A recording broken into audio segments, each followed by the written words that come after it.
Hey everyone, welcome to Sunday Night Geekery, issue number 139. Yeah, we're getting up there in age, so thank you everyone for being here, and thank you to my buddy Pat S for hanging with me, and we may have some other people joining us down the road. You never know what surprises are in store on a Sunday night, right? So, how's it going, Pat? Absolutely.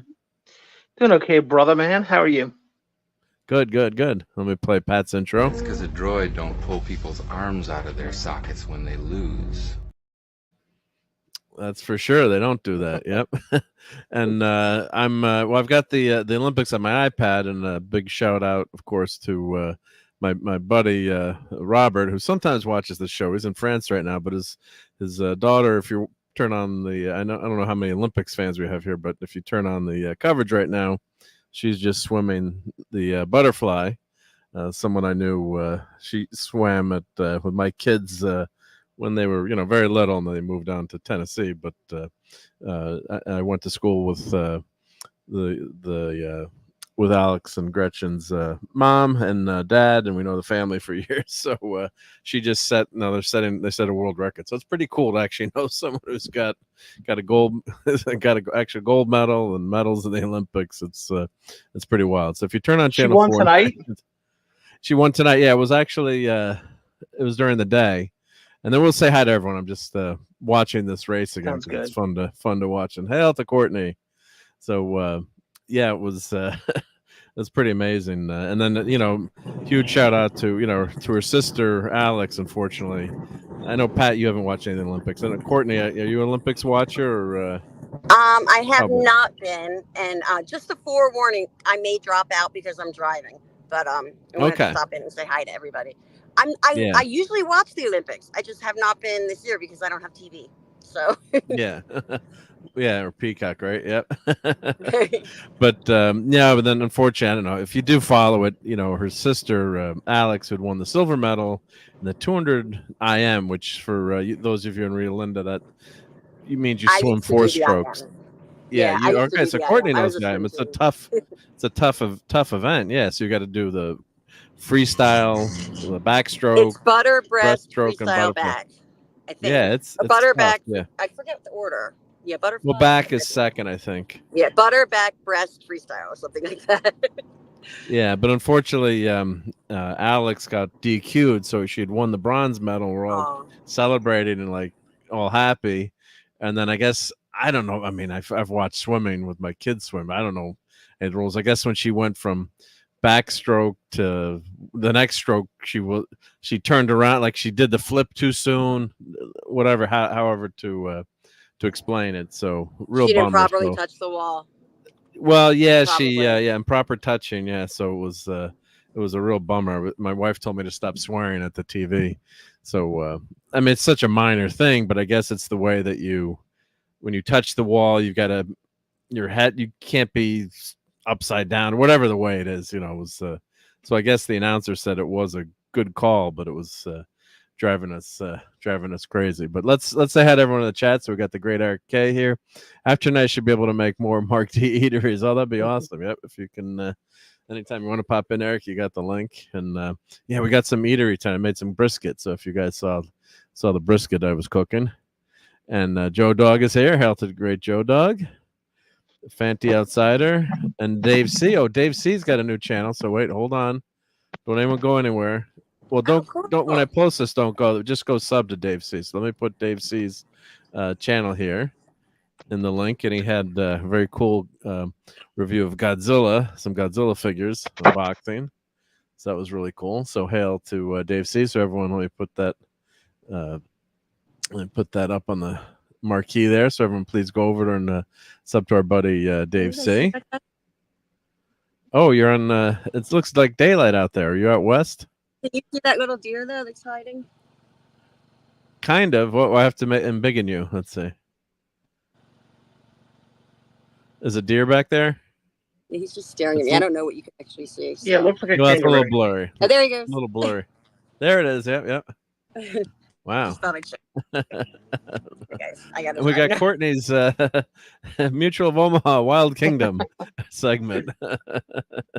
So that's Sorry cool. to Yeah, interrupt. The deer No, almost, it was I almost hit it, worthwhile- so I had to worthwhile. stop, and I was like, "I'll show them." I guess. Shoot the deer with your Backwards. camera. That's all. Yep. Yeah, I can't figure out how to turn my cam the other way on the app, on the StreamYard app. I don't know why. I think you just rotate the camera. It should go. Yeah, I've used it on my phone before. Oh, It well, should it's just on. automatically. Oh, while it's on, maybe I don't know. Maybe that does something. I'm not sure, but yeah. But let's see. Keep shouting out the chat here. So we got JT Kirk here, Fanty Outsider. Hail to the great Brian Hepburn. Who else is here? Oh, Daniel Berry Sports Highlights. Oh, I said JT Kirk, of course. Yep. Fanty says every time you play that, I think, who invented liquid soap and why? Why isn't Mark done with a watch party review? Oh, the sure thing. That's on the list. Yeah, that's one of my. And I know Phantom loves to quote that movie. That's one of the greatest all-time movies. So because of that, let's we got to play something from the sure thing. So let's great it's that 80s movie, I guess. Yep. Well, first of all, we got Nick's your buddy. John, There we go. Yeah, Nick. Nick's a real name. Kind of guy you can drink a beer with. Kind of guy who doesn't mind if you puke in his car. Nick. And this is my favorite one. This is another great line. How would you like to have a sexual encounter so intense it could conceivably change your political views? And then this one. I was overwhelmed. You're a true artist. Just let me sleep a while. Regain my strength. 5 minutes. A grace period, if you will. Please. I always need a grace period all the time. So that's definitely on the watch list for review. Yeah, that's a hidden classic, and God, that's Yeah. Oh, God. She Have you passed, seen that didn't movie, she? Pat S? Oh yes, she passed, didn't she? Like a year or two ago. Who? Like a very Sure untimely thing? death. The blonde and the Usher thing. I don't think so. I mean, oh God, let's check. I didn't think she did, but Well, I tell you what, you keep reading. I'll pull it up on the iPhone.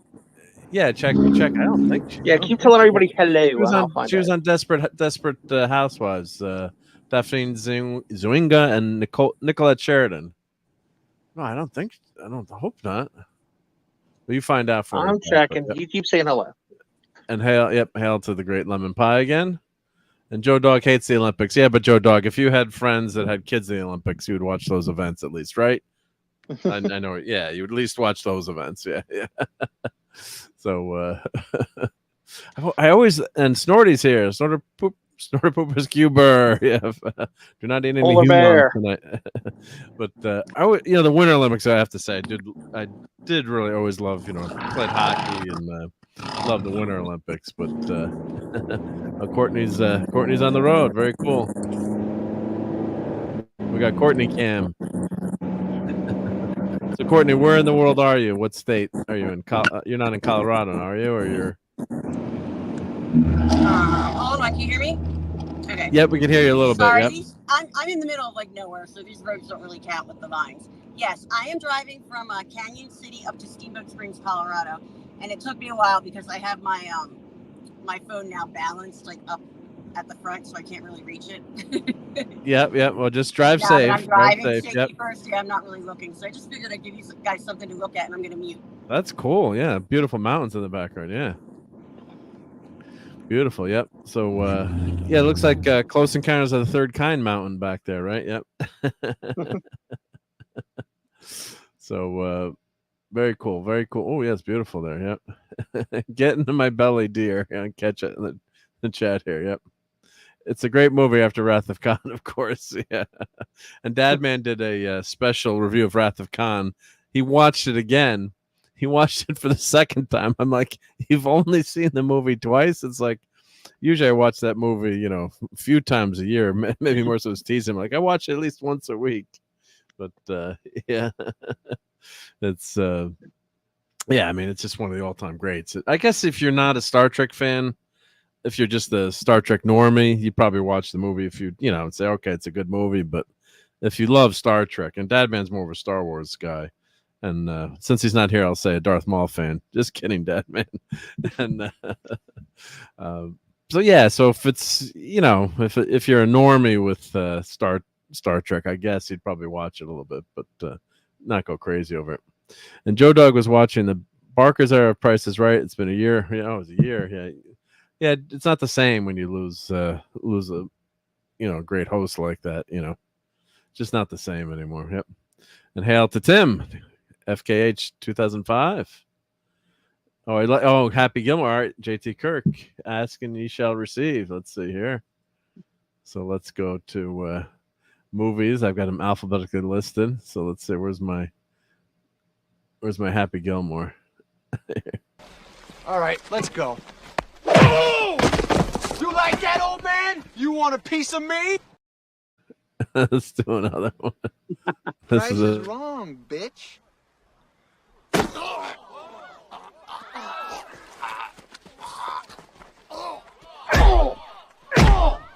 That's just so good. Just not expecting that, right? Yeah. All right. So who else is? Oh, D Bud Martin. Oh, D Bud. Yeah. Stay. I will do my unboxing first, I guess, because so D Bud will like that. He'll appreciate that. Yep.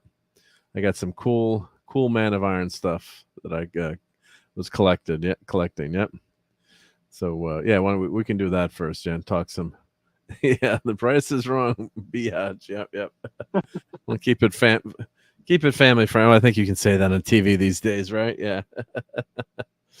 So just getting back to the Olympics. We'll finish our Olympics coverage because I know Sunday Night Geekery people are not here for the Olympics. But that was just such a bummer that Alex got DQ'd. But life goes on, and people like making fun of some of the athletes for getting silver or saying you're not that good, or I mean, these people are the people in these sports. Well, now I guess you can make some money, through in the old days it was amateur only, but you're not. It's not like you're making a ton of money unless you're one of the elite athletes. And we lost Courtney, but I'm sure she'll be back. Probably had to talk to your friend. Here's how she can make money. Tell her she should tell her if she has an agent to have her agent contact Dairy Queen, and we'll do a play on the DQ. Bam. Okay. Bam. There you go. Money in the bag. Yep.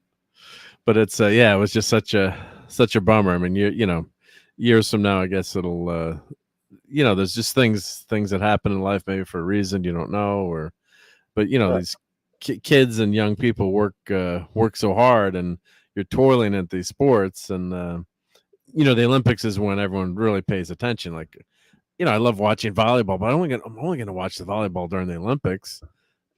I don't know. Hey, and it's not just the beach volleyball. I like the indoor volleyball too. So, but fair enough. Fair enough. Yep. You like the volleyball watching the beach volleyball. Pat's he said he didn't watch any Olympics, but secretly I think it's been watching all the beach volleyball. But D Bud Martin says, Mark has more toys. I'm shocked. Yep. And hail to the great Captain James T. Skywalker. Hail, Captain. We got two captains in the house, which is great. And hi to Penny. How's it going, Penny? Hope you're having a great Sunday night. So so it's just and it's just different too, and it's someone you know some of these kids. It's just in the gymnastics or figure skating too. It's one little teeny mistake, like they were showing the guy that was doing the high bar, the male gymnast of the USA, and I can't remember the guy's name. Horrible with names, but he had shattered his leg and worked and came back and fought. And he had to relearn how to walk again. He was such a bad accident. And then he fell off the high bar, and it was like his best event. He just missed it by a few inches, and then then you're that's it, and you missed that one chance. So he came back and did some other stuff and helped the team and the all around. But it's you get that one shot, or it's just like a professional athlete, right? You strike out with bases loaded, or drop that ball in the Super Bowl, or And hail to the great Zacharit. How's it going, Zacharit? So, have you watched the breakdancing. They have breakdancing in the Olympics, Pat. Do you know anything about this? I am not aware of that. I'm You saying they may have be it at the being Olympics. trolled. No, this can't be. Yep. No, it can't be. Inconceivable. All right, I'm gonna open up a new tab here and bring it over to my other screen. Breakdancing at the Olympics. I have not heard of it. Inconceivable. Good news. Most of the cast of certainly the younger people of the short thing are still with us. The person I was thinking of was Amanda Peterson. She passed away. And you might remember her for being in The Explorer and Can't Buy Me Love. And she was that blonde girl. But she was A few things. And she has passed away. That's who I was thinking of. Oh, okay. But not Nicolette Sheridan yet. No. They're calling it breaking, and it's at the Olymp. What? You've got to be essing me. I know people did breakdancing anymore, period, more or less for the Olympics. Boy, it sure did take a long time, dude. Like, didn't Breaking 2 Electric Boogaloo come out in 85? No way. Taking almost 40 years to get this in there? Dude, I think you're being trolled. I think somebody put that. No, it is. Website and said that to you. It is breaking at Paris 20. No, Tim, he's telling the truth. As God is my witness, is the website. It's let's see the schedule. Does Star Trek Discovery suck? Does Paris have breakdance? I guess, right? I guess they're gonna have. My God. Well, Courtney's back. Here we go. Let's add Courtney back. Yeah, so they're gonna have breakdancing at the Olympics. My God. Go to breaking schedule. Here we go. Does it show me when? Yeah, August 9th it starts. Yep. It goes to the 10th. Yep. All right. Well, there you go. We got breakdancing at the Olympics. Yep. So, wow. I'm gonna make sure I tune in for that. Lemon Pie says they have women's volleyball. Where else would you want to go? Well, the men's volleyball is pretty good too. And badminton, right? I love badminton. Don't tell anyone I love badminton. I always love playing badminton. But yeah, it's. I was watching the badminton today. It was pretty amazing the way they can play. But cool. Yeah, that's our head coach for the American team is Herbie Hancock. That's awesome. Yeah, and Flava Flav was sponsoring some of the water polo teams, and okay, I was gonna say, don't say that about breakdancing. That was Flava Flav, breakdancing. He's hardcore rap, man. Yeah. And D-Butts has only watched the Electric Boogaloo events. Yeah. That's hysterical.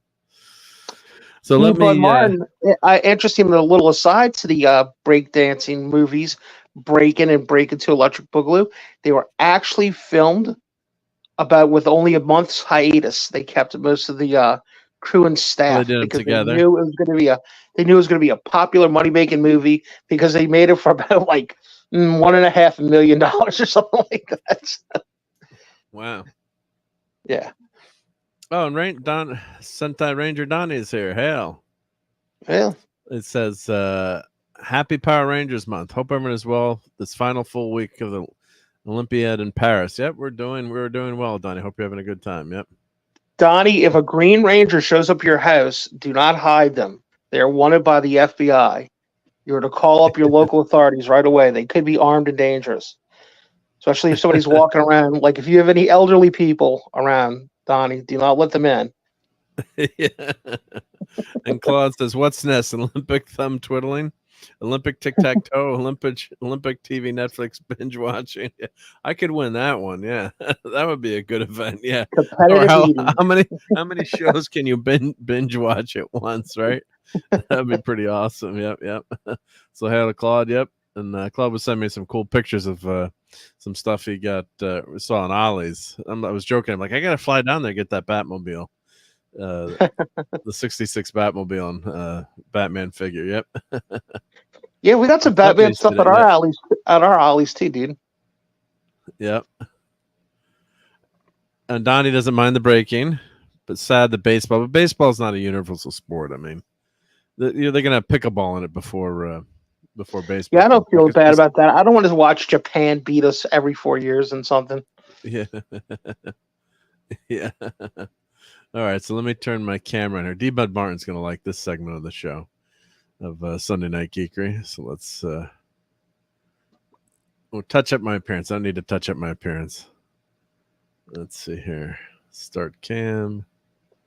All right, let me turn my mic on. Well, you're not seeing anything there yet, but let me flip the mic here to the mobile mic. All right, so if I miss some of your chats, it's because I'm looking at them across the room. Yep. Olympic lawn darts. Oh, that would be an awesome, an awesome event. Yeah, but you have to play with the original lawn darts that were dangerous, not the ones that have the plastic tips. Yeah. Penny. Yeah, Raquel, I guess, is doing okay. You know, I talk to her once in a while, but you know, we're all still very bummed out about clobbering times. Our buddy Mike passing. So time, you know, they say, I don't know if it heals all wounds, but it makes things. You know, what's the right word? Just you get used to the new norm of missing someone. It's the best way I could say it. You know, it's never the same again, and you always think about you know, Mike or friends. You know, and you know, friends you've lost, or you know, probably a day doesn't go by. I don't think about my dad or my grandfather, but time makes it a little bit easier. I guess is the only way to say it. But she's doing It okay. does, but we're gonna have to to talk soon because our buddy's birthday's coming up, so we're gonna have to decide if we want to do a little something with that. Times. Yeah, you know, I was thinking about it too. One thing I want to show tonight is the Tomy Enterprise that's for sale, and you know, we know how Mike hated to get gifts. He'd complain about it, but he would take the gifts too. Claude would begrudgingly. All right, begrudgingly. Yeah. He would be, which was wild, Mark, because when you saw the inside of his house, he looked like a monk, dude.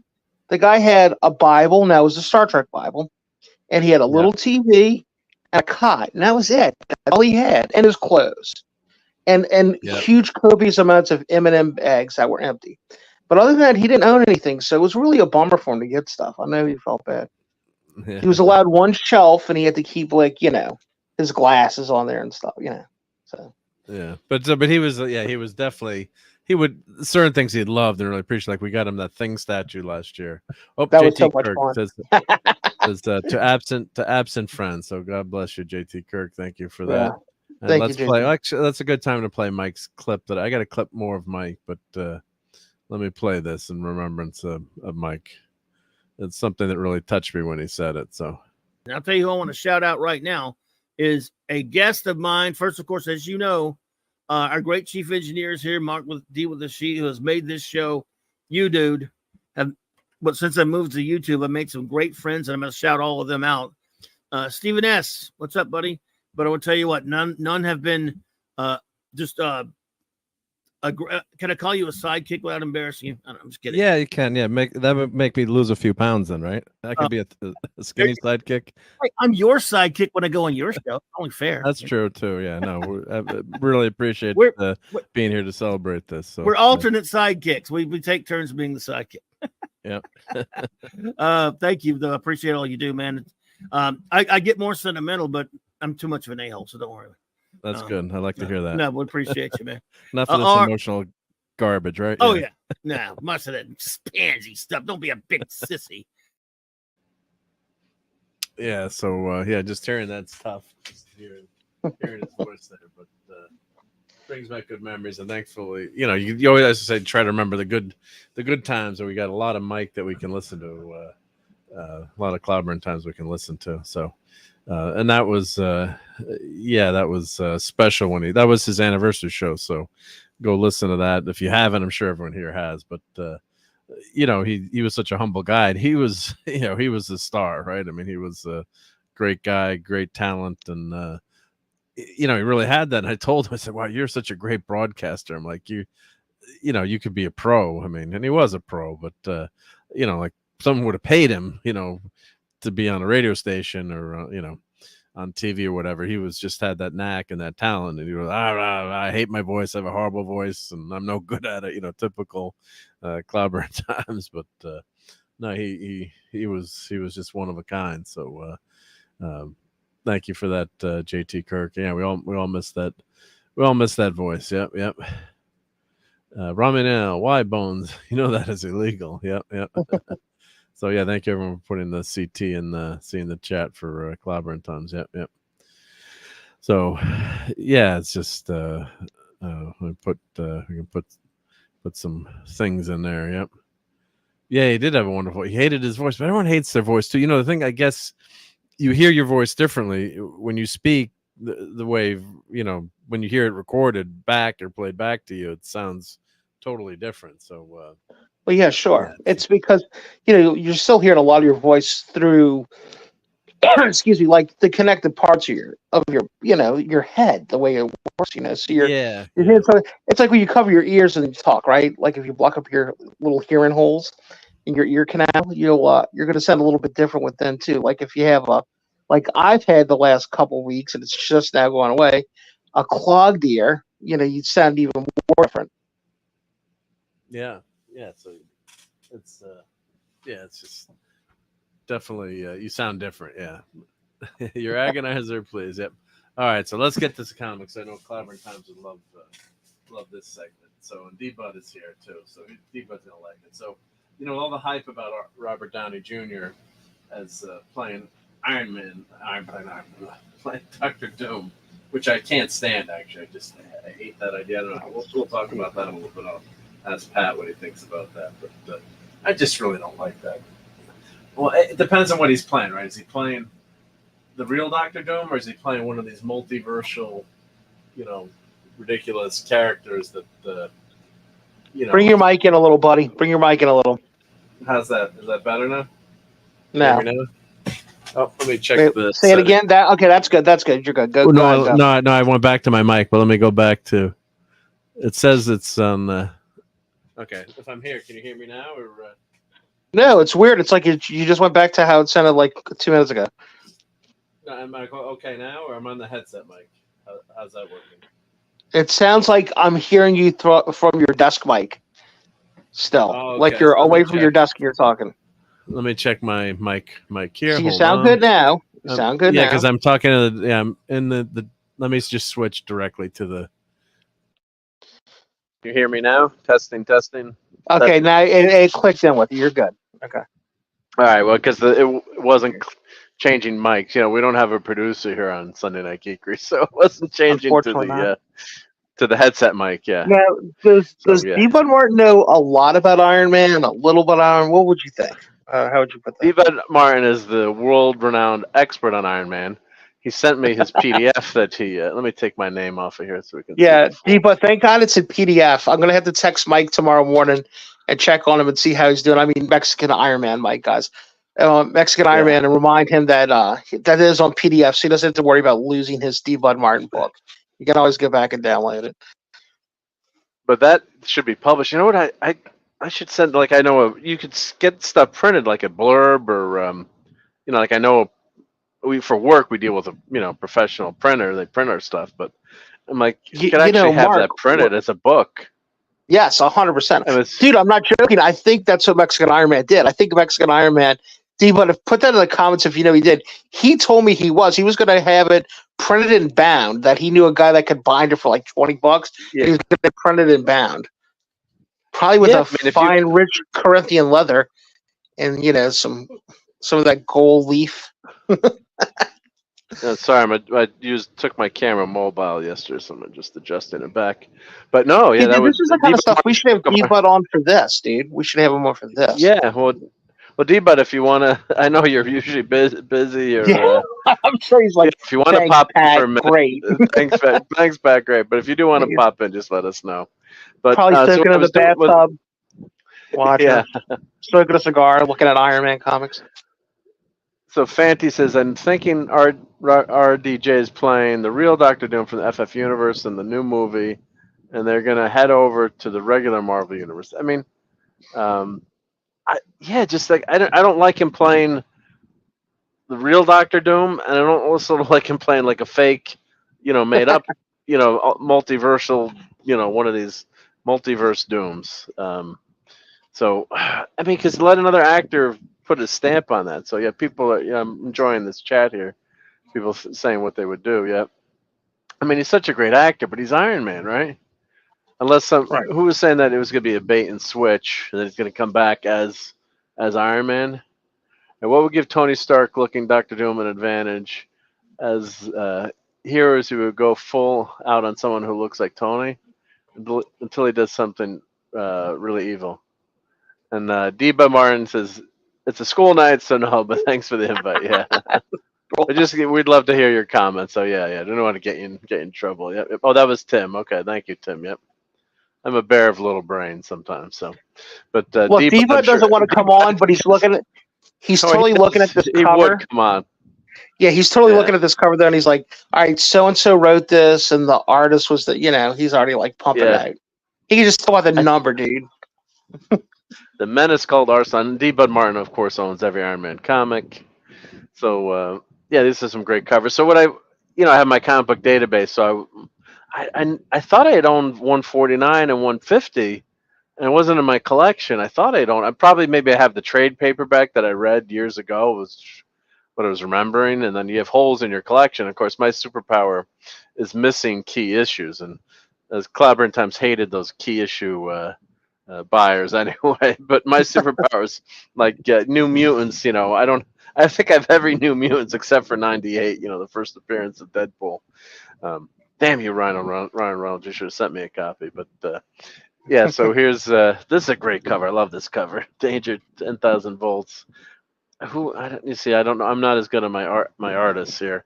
Not sure who did that cover art, but I know D-Bud knows who did that. Then we go to 140, and this is a nice clear. I don't know how much you can see that if you're into want to know a little bit about comic book grading. It doesn't translate on the camera, but just look at the box there, the white on that 140 compared to the 122. So that's one thing you can, that's one aspect of grading is what's the color, what's the whiteness of the paper. So this copy of not that it's a 140, not that it's a, valuable issue in any way, shape, or form, but you can just see the quality. The spine here on this book is beat up. You can see the staple here, the coloration, some scratches. If you look in that corner there.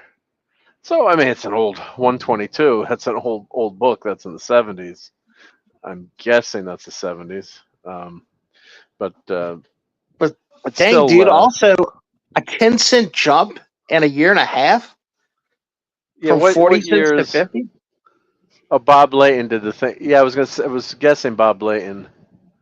Let's see. These are Romita Jr. Layton era books, except the first one you showed. Yeah, it was much older. Okay, yep.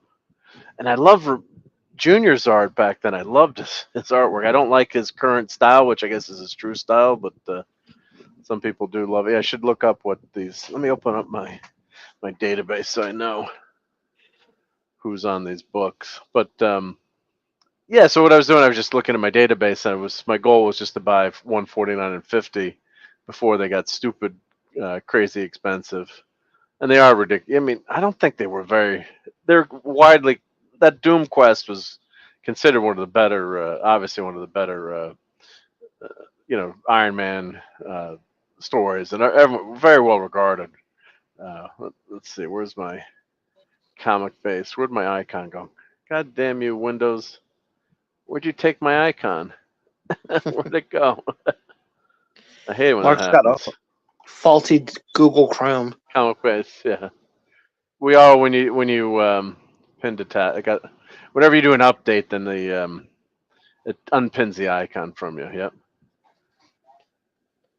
Wow. How much is 150? I'm not sure yet. And Deba says Junior was aping his dad back then, but it was really Layton's inks that give it the look that they had. Yeah, Bob Layton, what a great artist. Yep. So let's see. So the first issue was issue 1. Was it 112? Let's see here. Come on, database. Or it was 122. Iron Man's straight up Oh, killing that 14. guy too. He doesn't have a parachute Yeah. on or anything. I mean, he's like blasting him out of the sky. Yeah. So okay, that's 114. First appearance of Arsenal. According to the database, it's worth $10. So but that was Bill Mantlo, Swine. writer, who's famous for the Micronauts, Rocket Raccoon. Keith Giffen as the artist. John Romita Jr. as the cover artist. So of course D-Bud knows that. Yeah. And then the next issue was issue 122, and 122 is. That one is Dave Michelini, Jim Shooter, his writers, Carmen Infantino, artist, interiors, Cockrum, cover artist. So Dave Cockrum and inker Bob Layton, and all Bob Layton inks, as D-Bud is pointing out. So, Cockrum, of course, famous for the X-Men, early X-Men. I would say it's his most famous work. Then we're moving up to issue 140 here. So this is Layton cover, Layton artist, 140. Michelini and Layton, of course, is a great writer. And follow Layton on Twitter. He's got a great Twitter feed. He's still very interactive with the community. He doesn't get involved with politics, which is nice. Yeah, so these are like $7 books, $10 books. But I was filling gaps. You go through, and I was buying 149 and 150, and then I'm like, well, let's fill some gaps in the collection, right? Why not? So, and there was nothing that was a huge prices there. So then our next book, and of course, just look at how cool these covers are too, compared to modern covers. Like all these books just pop out and look really great. Yeah. Caribbean Connection. Yeah, so that looks that's a great cover. That's the classic, Iron Man is a robot. Not as a robot, but like a suit of armor versus the, later Granov robot look. Now here we go. We've got issue 144. Decent copy, but a little yellowing on the spine. But can even the Golden Avengers' new armor stop Starwell from crashing to Earth? The trial and the tragedy. So special bonus, never before revealed Shellhead's first adventure in Vietnam. So that looks like a good issue. So that's Bob Layton again too, with on the cover was Romita Jr. As the cover artist with Joe Barzowski. Okay, so we move to issue 145. It's the same gang, same artists, Layton and Romita Jr. on the cover. Raiders Rampage. That looks like it's set in the mall. So what year was this? This was 81. I was going to say that looks like an 80s mall back there, right? So for sure, yep. Yeah, Iron Man was in Vietnam originally. Yep.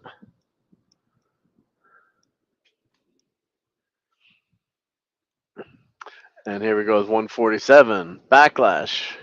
May have Iron Man's arms pinned, but he's in for the ride of his life. So that's another great cover. Yep, Bob Layton's signatures right here. And Blanket High Noon. I won't say the word because you can't say that word on the YouTubes as much, but that's a really nice copy of 147. Pretty decent condition, it looks like. Spine is a little messed up, but you're buying these. I have to say that the sellers that I bought these from on eBay, or Fleabay, I should say. Oh, Snorter Poopus has got to go. He ate too many humans, so he's got to break it. And D-Bud says 144 is. Take care. Yep. Great to see you, Snorty. Have a great week. Yep. So, but yeah, 144 is a great issue. End of the first Space Armor story, then a new story that takes place right after Tales of Suspense number 39. Yeah, I'm gonna read that tonight. Yep. Okay. D-Bud, if you could send in chat a good place for me to look this up.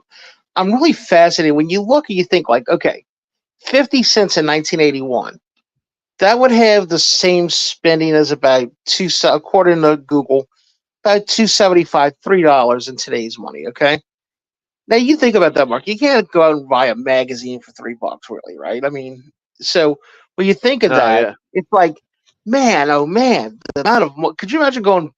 First of all, going out and buying this for a couple bucks today, something like this. But I have to figure it has to be because they were so mass produced. Obviously, they're not using a fine vellum, right? It's almost Yeah. just like slightly higher grade than like a newspaper kind of paper, Well, right? don't forget they sold a lot more too. I think a title that Right. didn't sell that well probably sold for, you know, what, 100,000 issues was like probably the title that would get you canceled. I'm guessing back then. But remember when you read the old comics, they had the listing of, you know, the publication listing and how many issues Sure. sold. And I don't know. I think there was it usually in the January issue, but yeah, you'd read like how many issues is it selling. So yeah, you would sell a lot more. And these were in 7-Elevens. They were in, you know, grocery Oh yeah. stores. So they sold a ton more. And that's the crazy thing. Like Deadpool, you know, we'll talk about that a little bit down the road on the show. But how well it's doing. Deadpool is going to be replaced by his daughter in a few issues. It's like so everyone goes. I'll go see the movie. It's gonna be the biggest hit of the year or in years, and everyone's gonna go see it. And oh, maybe I'll go buy the comic. And Deadpool's gonna be dead or not in it, and it's gonna be his daughter. It's like, how stupid is that? I mean, who are It the is marketing geniuses stupid. over at Marvel, Ugh. right? It's about as dumb as it gets. I kind of wonder if they don't do it on purpose. It's Well, I think they had this plan, but they plan these out. Editors plan these out, and but the same thing with Marvel did that all along with all their characters they'd replaced with all you know different characters. So I did like Thunderstrike, but as a replacement for Thor, but Thor was still out there, and you knew Thor was coming back, but it was just like a temporary plot point. But you would think that if Thor was he's become one of the most popular characters in the MCU, and Chris Hemsworth, exactly. you'd think that well maybe we'll have Thor in the comics too. I mean, so yeah, just insane. So this is issue 148. Innocent lives are at stake when Stark International Stark International's Central American plant is under siege. And D-Bud was Tony out as Iron Man now, or is he still at this point? He's still Iron Man's bodyguard, right? I mean, Iron Man is his bodyguard. I'm trying to remember. Yeah. But yeah, let's see. So marketing genius. The character's popular. Quick replace him in the comics. Yeah. Back issue magazine is $10.95 now. Wow. And D-Bud says, I found a page a long time ago that compared the cover price of comics to the price of a gallon of milk. Until 1982, the comic was 25% or less than the milk. By 2009, it was 17% more than the milk. Yeah, that's insane because I always thought of it like a kid should be able to choose between buying like some soda or a comic, right? Like, I'm gonna, yeah, comic book should cost as much as a soda, or like,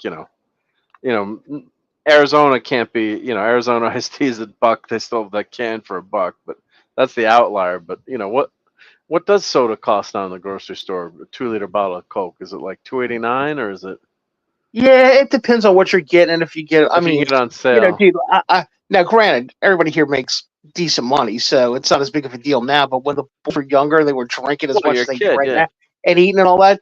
Yeah, we would wait for them to go on sale. 2 for $3 is a great sale. Yeah, I would say between $2.50, depending on what you're getting. Yeah. If you're getting a real name brand like a Coke product or a Pepsi product, I don't know why you want to buy a Pepsi product, but if you do, they're about the same. Well, that's what I was saying. $2.89 was my guess, but yeah. Right. Yeah, nowadays with new comics, a kid has to choose between paying for a bad comic book or a girl to kick him in the jewels. Yeah. Yeah, now imagine a $6 can of Coke. Well, I guess if you go to Europe, maybe, yeah. Okay, so yeah, he was still the bodyguard. And I love the issues when Tony Stark was the bodyguard. And they took that away too quickly in the movie. I guess they didn't think they could pull off maybe, but right away he says, I am Iron Man. But yeah, he was still the bodyguard. It was about 100 issues later that Rhodey took over as Iron Man. Yes, Snickers bar was 25, and comics 25 cents. The comics were about the same. Yep. 20-ounce Coke in a vending machine is like $44 or more. Ouch. Yeah, well, I guess yeah, if you're in a vending machine or Yeah. versus I don't know buying in what the store, you get is a it really coupon. that much? What strip club are you buying cold drinks from, Brian? Well, That seems no, a little. but I guess if you go to a vending machine or you go, it's always more money in the vending machine. But let's see, 2 It's liter. $5 at the AMC vending machine. Well, yeah, that doesn't It count. really is. Movie It's like theater, just go get a Coke with ice in it. What's wrong with you people? Yeah. Better yet, get an Yeah, icy. $2.68. They're saying, yep, at Wally Mart. So yeah, so of course you can get coupons and stuff. Yeah, but one place Yeah. has a $3.90. Yeah, but it's still less money than a comic today. It's $5, right? So I mean, what kid Yep. can afford comic books unless that kid invested in something? Unless that kid had bought stock in Nvidia or something, Right. can afford the comic Dude, my books. I'll have to check. I just invoiced it. Listen to me like I'm a big guy. Just got taken out of my credit union. I think I'm paying $30 a year for Mad Magazine, and that's a subscription. And I think I get 5 issues a year. I think you get like quarterly, and then you get one like an end of the year kind of holiday one. Yeah. So that's how much I'm paying $4 for for. water. Oh, wow, expensive. God. Wow. No, but Tim, sorry to interrupt you, but Tim was saying it's $4 for water. Yeah, but I guess these places they want you to drink Dr. Pepper instead of Lego. Yep. Yeah. Oh, they made the briefcase armor, which is how Tony carried it when Iron Man was his bodyguard. Yeah, I love that briefcase. Yep. And D-But says 2 minutes. Rhodey took over about 30 issues later, not 100. Okay. I was gonna say 100 issues a lot of time. Yeah. Yeah. You want that comic book? Get a paper route. Oh wait, yeah. Oops, yeah. I did a paper route for a while. Yeah, that was as a kid in the '70s. Yeah. And my buddy David, he was actually Don Imus's paper boy, and Don Imus had Dobermans that would never pay. Like whenever he went up to pay, the Dobermans were there. So he's playing like, I want my $2. Yep. So here we go. Here's Doom Quest. So this was the book that has been going crazy now with all the speculators, and I don't know how many copies D-Bud has of this, but this is the first issue, and this is a great, phenomenal story, and also it has a sequel in issue 250. I think this one they go back in time, and then in 250 they go forward in time, with King Arthur, the Knights of the Round Table. So really good stuff. So I snagged two copies of that, and this one's a little bit. You can see this is the direct. I believe is that the direct sales with the. You got the no barcode here, and then this would be. So this was comic book shops, and this is retail, and this one just look. I know it's tough on the internet, but with the camera to see, but this one's noticeably better in terms of the white pages. It's got a couple of speckles on the spine here, but not decent copies. And of course, then we go. Here's the main event.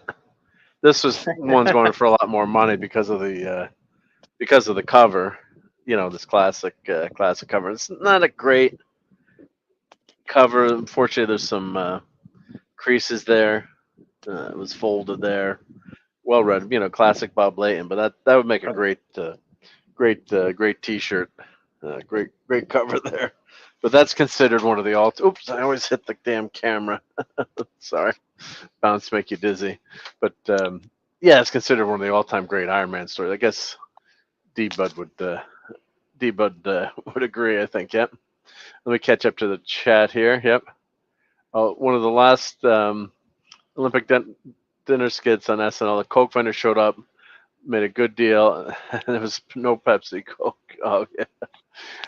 The comic issues of Oliver Belamonte. The comic issues of Marvel Team of Spider-Man and Wolverine #2, Doctor Strange, Fantastic Four 3 reveals the cameo and first appearance of Tony Stark and Doom. It came out way back in 2004, and I do believe I think I have those. I think I do have. I think I do have those. Yep.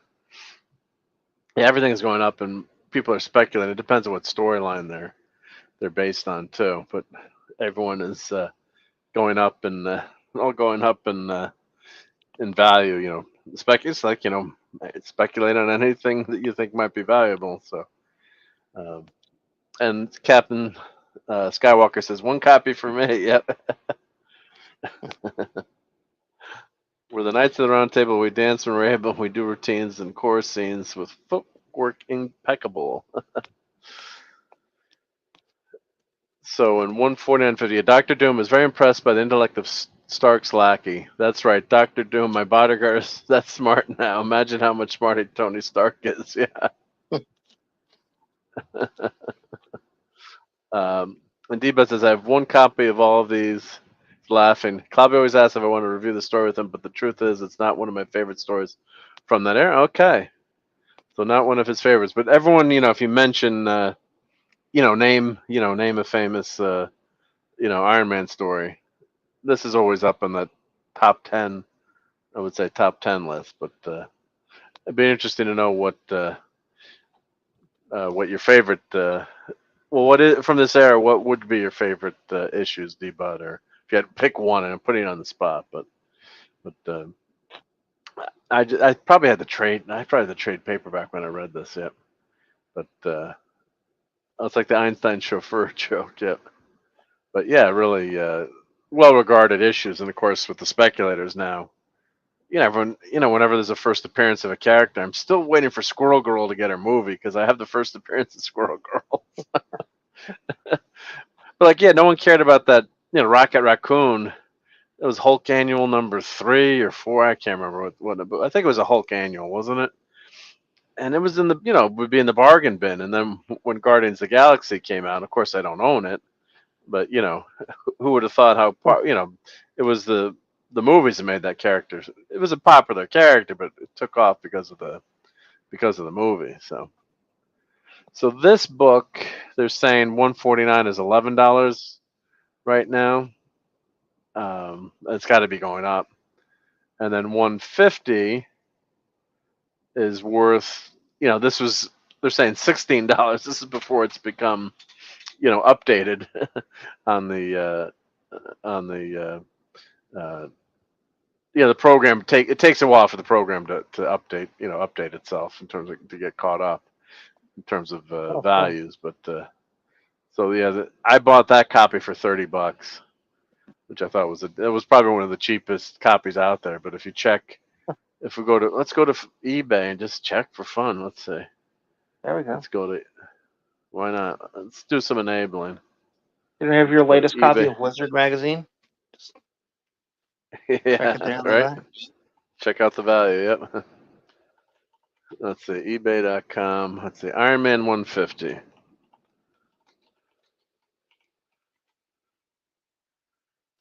So let's see. Let me turn the screen back on here. So here we go. So yeah, so $40, $60, $100 for both of them. There's a $31 one. You got to check what the condition is, obviously. Yeah. I tell you what, this is for fun. Low grade. Click over to sold. Click over to sold, and then do from highest to lowest. Let's see if they got some graded ones or something. How much they sold for? Let's see here. So there you go. There's a slab. Sold items. Yep, sold items. Yep. So 122, and it's still getting bid. Oh, sold for $122. Why is that one so expensive? Is it not even? Doesn't look graded. Let's see. Let's see. 23 bids. Does look like a really nice copy, but it looks a little different, huh? Look at the top. Well, it could be a little cover damage. It looks like there. A pretty decent copy. I don't know what he graded it at. But yeah, that's sold for $122. Yeah, let's see, 49, 120, $100, $70 for both. When did that? August 4th. Okay, just so that's not bad for both of them. But I mean, there's a lot of hype on these books now. It's like the Eternals. They went crazy in value, and then they kind of went back to earth. But so I guess if you want to spend $30 to $50, you can get a copy of this. So, but it's all comes down to the grading too, with the value of these books. So, let's see here. Here's a graded one, 9.2 for 129. And I do it because I love these. I love the stories, and love Iron Man, and it's oh yeah, Demon of the Bottle. Yep, the great Bob Layton books. Yep. It was regular Hulk issue, and Hulk was traveling the galaxy in the late 250s. Okay, for some reason I thought it was an annual, but don't trust me. Trust Fanty. eBay for the win. Yep, yep. And D-Bud here says, I really like Hulk and Titanium Man stories in 131, 35. I think I was expecting something different at 150 than what we got. Let's show pictures from that. So that's, I do not own those. So 131. Let's see if it, oh, the cover's going up on the other. That's stupid. Cover come up on this screen. Well, here I can do this. Let's see. 131. I can do show cover.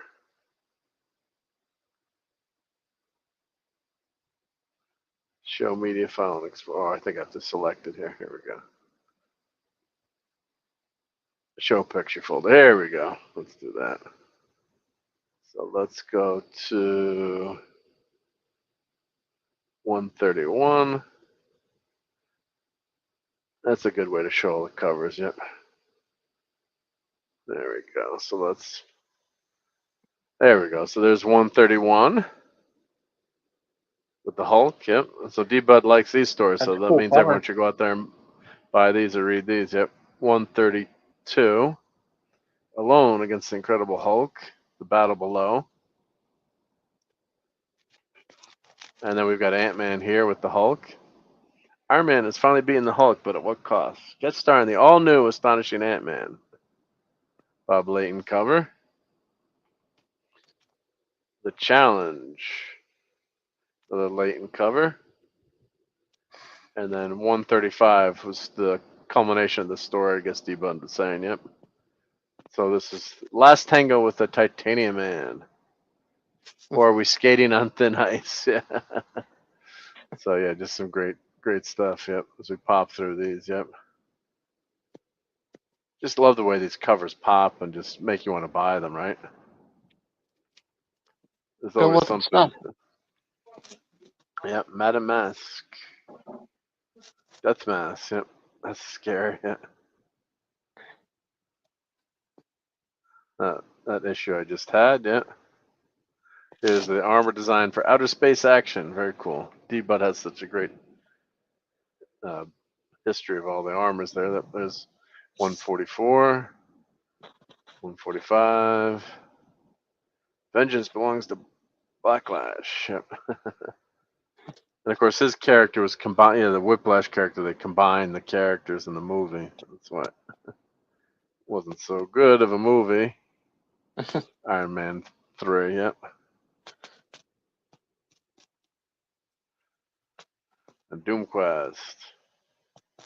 And actually, they had these in some of the action figure lines, and the ones that were in the action figures are pretty damn expensive. Oh, the new stealth armor. Yep, I have that action figure on my wall.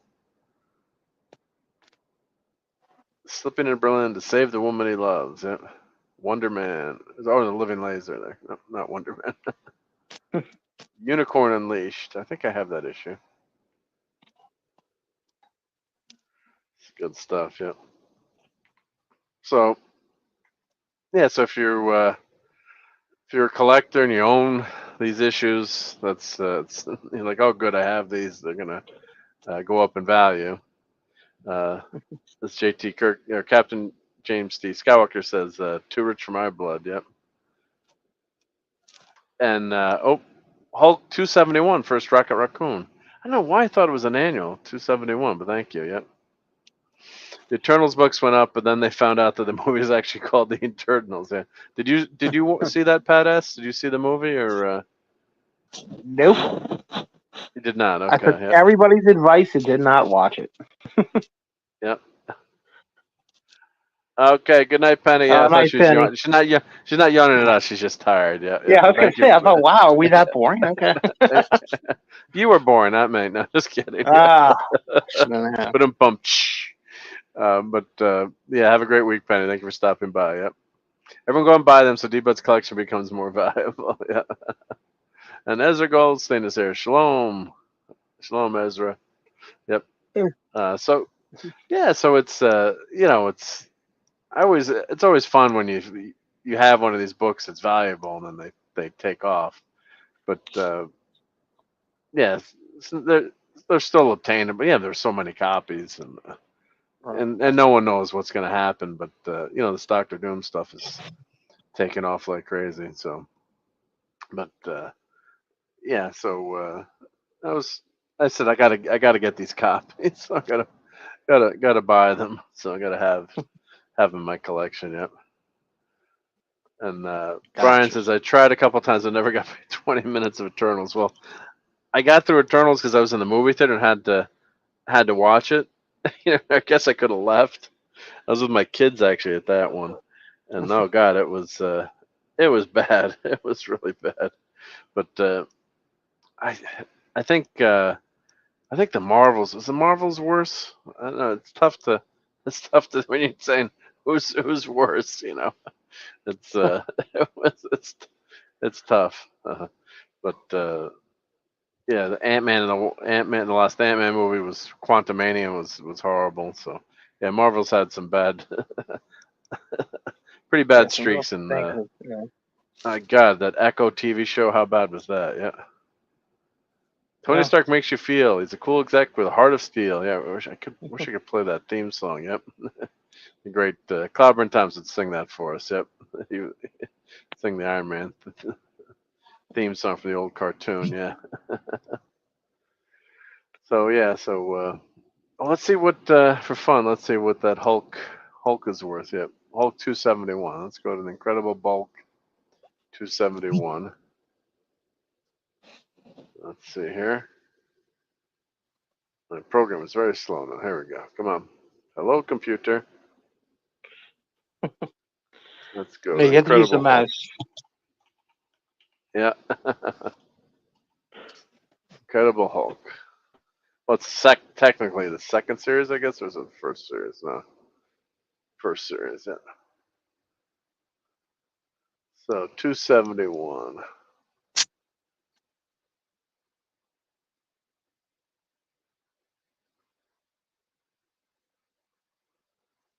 That's it. Yeah, first appearance of Rocket Raccoon, $255. Yeah.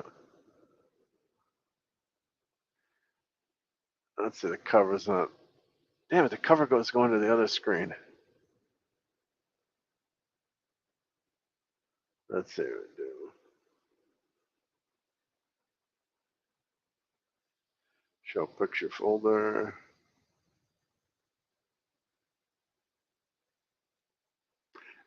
That's a weird looking cover too. Yeah, Rocket Raccoon's there. Yep. Oh, all right. So okay, my brain is totally semi-functional. What Hulk has to share his 20th anniversary issue with Puny Talking Animal. So it wasn't. I said it was an annual. So I was, kind of. You give me a couple points for that, right, Pat? It was semi-close, right? It wasn't an annual, but it was an anniversary issue. So I got a little redemption there. But we lost Pat. I just asked him. I guess Pat will be back, I'm sure. His connection just dropped. Yep. So I'm giving myself a couple points for that. I don't know what the chat thinks, but everyone thinks. But yeah, it was. So I did know it was some kind of anniversary. Yep. You got it, J. Jaws. Move over and make way for Rocket Raccoon.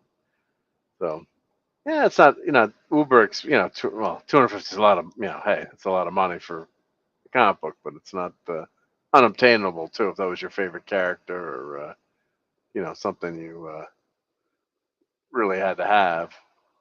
let's see how.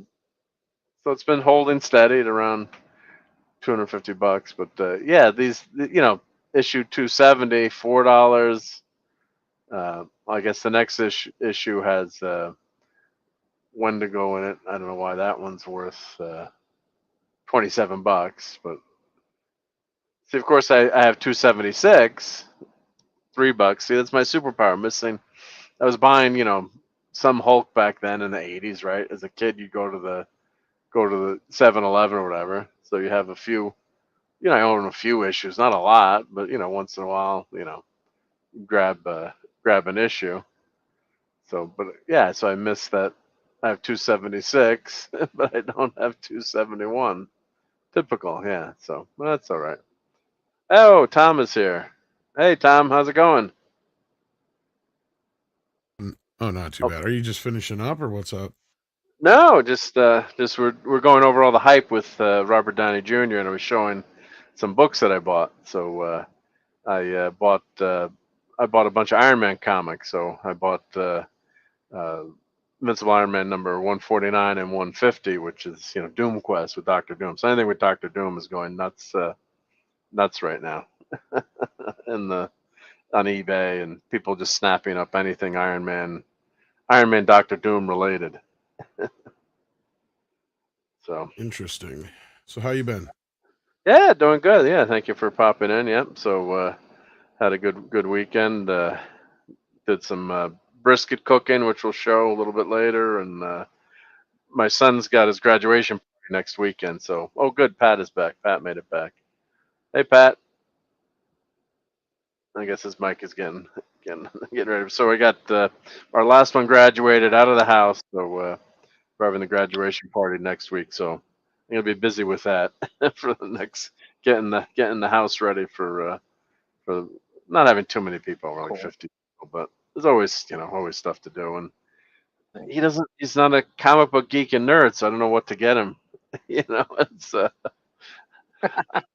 Apple stuff, right? It's like, God, Dad, you failed, right? You should be getting some nerd and geek stuff, but yeah. What's he going to be doing, Mark? He's actually working for BSE Global, which is the parent company of the New Jersey Nets. So everyone out there, hope you're all Nets fans, and they actually in the Liberty WNBA, which everyone is a big fan of the WNBA here now too, right? Got to support my son, so yep. There you go. So get him a nice Mont Blanc pin, dude. There you go. You can't go wrong with that. Classy, never goes out of style. Professional, but also nice, casual. Cost a few bucks, so he knows you care. Yep. And so Tim says it's time to change the locks. So yeah, no forward. No, we love to have the kids back. And actually, for the last 2 weeks, I've been cat sitting.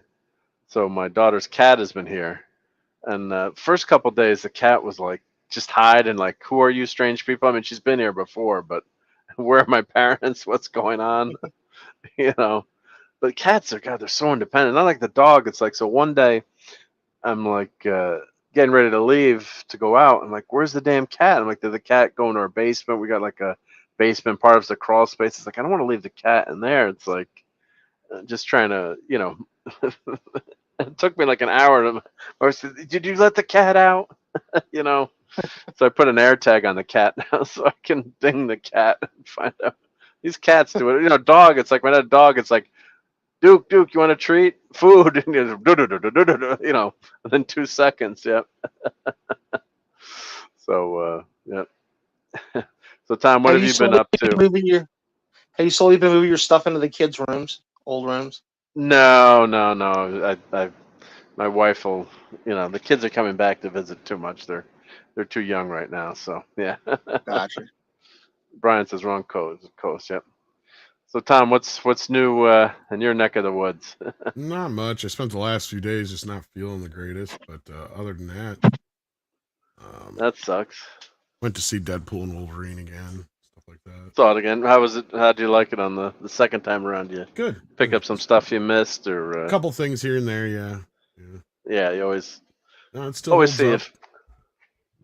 Yeah, it was fun. I mean, it was fun. We're all. I remember. Well, we were on. Was it last week on your channel, and we're like trying to figure out if would it make $1 billion. It's a pretty safe bet now, right? I don't know if it cleared the billion mark, but it will eventually clear. But yeah, what a huge. It's a massive, massive hit now. Yeah. God.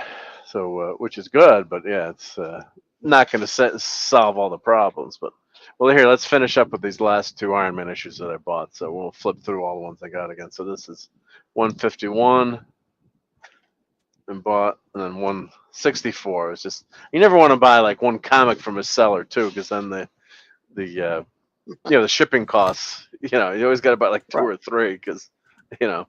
So let's flip through these again. Yeah. So we'll go back. So there's 150. I got a couple of 149s. That's 144. 147. 145. 141. 140 and 122. So, and 114 hiding back there. And I think, and D. Bud Martin's the man of iron. I think he said 144 was his. Was it 144? He said was his favorite issue out of these, or the story wise. Yeah. So 144, he really liked it. There we go. Yep. So that's 144. So, and while I've got the camera on, my friend was in Tokyo, and he told me his kids found my YouTube channel. They're all college age or out of college, and I don't really tell too many people. I tell people I have a YouTube channel, but I don't like. Can you get my friends like, can you get your kids to sub to my YouTube channel? But they found it on their own. So this is for my buddy's kids. So shout out to them if they're watching tonight or lurking. And hail to RobAltis. Yep. So I said I would open this up on live on camera. So this is Space Invaders. This is all the way from Tokyo. And Japanese have very cool toys. So let's see how to. Some tape on here. I got to get this tape off. See if I had better fingernails. If I'd gone for the manicure today, right? Yeah. Let's see. Let me peel that off. The Japanese have the coolest toys. I mean, statues and vinyls. Actually, I kind of got something. I don't know how well I'd show it off.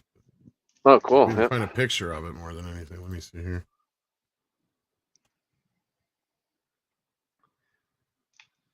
There we go. This is exciting YouTubing. There we go. Let's get that tape off. It's like you always think of that. It's like my very first one when I did the Godzilla, when King Kong, and I couldn't get out of the box. I was doing my very first video. It's like I'm never gonna get this out of the box. Yeah, I had all the wire frames on there. The wire ties. I'm like, I need a pair of pliers, quick. Oh, look how cool this is, Space Invaders. That's sweet. That's so cool. Oh, Thank nice. you. That's very cool.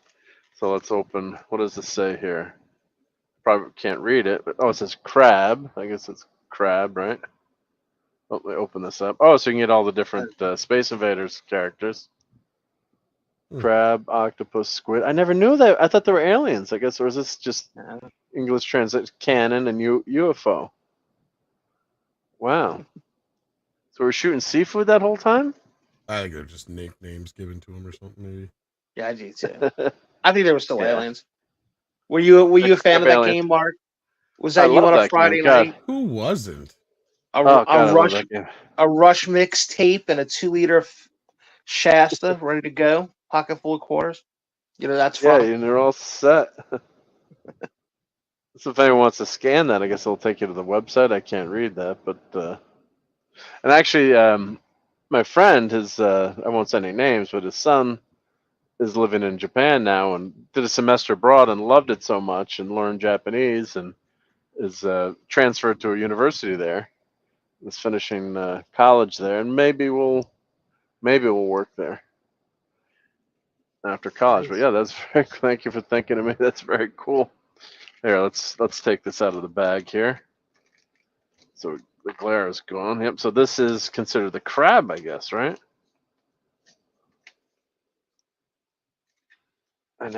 I guess that's the name they gave it. But that's very cool. Yep, space. Like, oh, I can pin that right to my bulletin board.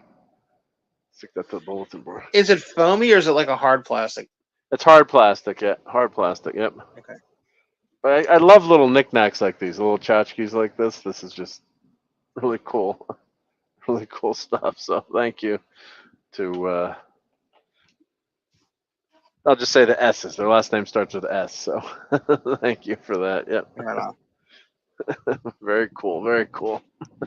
And that's good too because it's not too big. So let's show what Tom's got here. Let me switch my mic back to my regular mic. Hold on a second here. Let's go to regular mic here. So don't boomer my audio.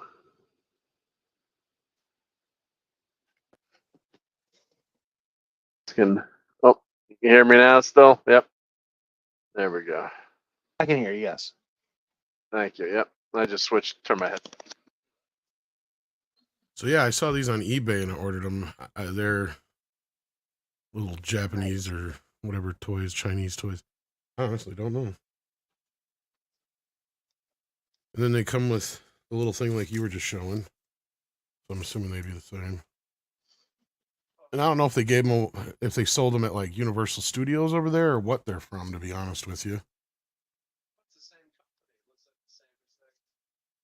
There's a little code looking Yeah, those are almost exactly the same. I can't even. There we go. I don't know how well that come up, but Tom, does it say if it's a product of Vietnam? hang on.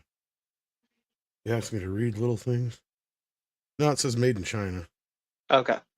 Gotcha. GACHA is the company. Takara Tomy Arts. There's not much English on here. Yeah, you get stuff from each little movie. Like they're really tiny too. Like I didn't bring one, I should have. But they're like really tiny. Yeah, so you get the 4 different sharks for a little package of like $20 it was. So, that was kind of neat. That's very cool. And the 50 years coming up soon too. So that's true. It's very apropos.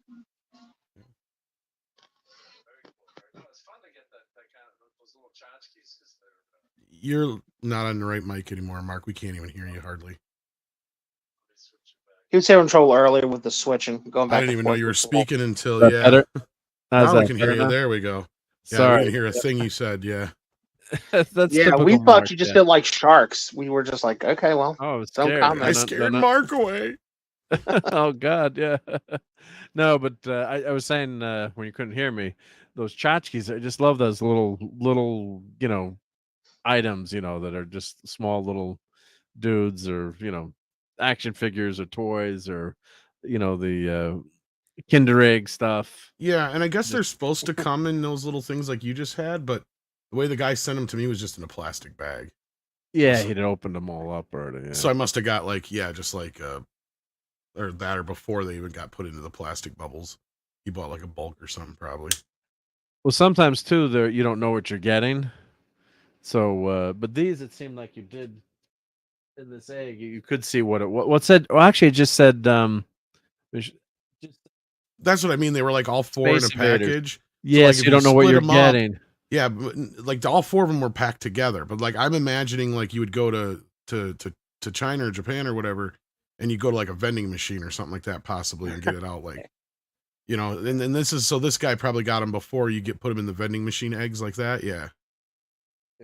Yeah. So you wouldn't know which one you're getting, like you said, right away. But this guy just sent me all 4 of them. So Or with people, together. or people do, they'll just keep buying until they, that could be too. They get the set. Yeah. And sometimes the figures are, there's one figure that's, 1 out of 100, but another figure is 1 out of 10 or something. Like I have these little mini, here's one of the, this was like a figure that was, oh yeah, Rob says Stranger he sold in Things. vending machines. Oh. There we go.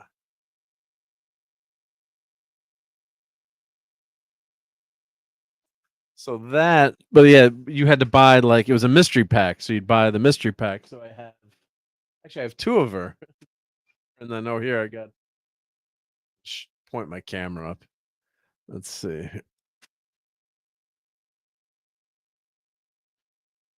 There's. Oh yeah, we see it with the monster next to it. Yeah, the kid. Demogorgon.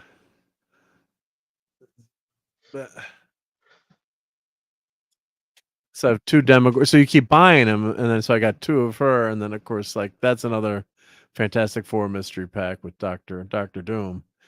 But the little figures are they're fun because then it doesn't take up a ton of room in your I used to love those little rubber figures when I was a kid. We used to get them in like Happy Meals and cereal boxes and stuff. Like I had the entire collection of the Disney Afternoon figures from like I think Kellogg's had about or one of them.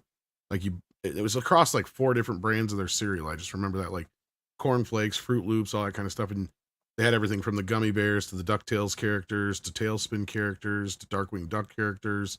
And there was like 4 or 5 in each group. But yeah, I remember one summer it took me all summer to get all of them. It's crazy.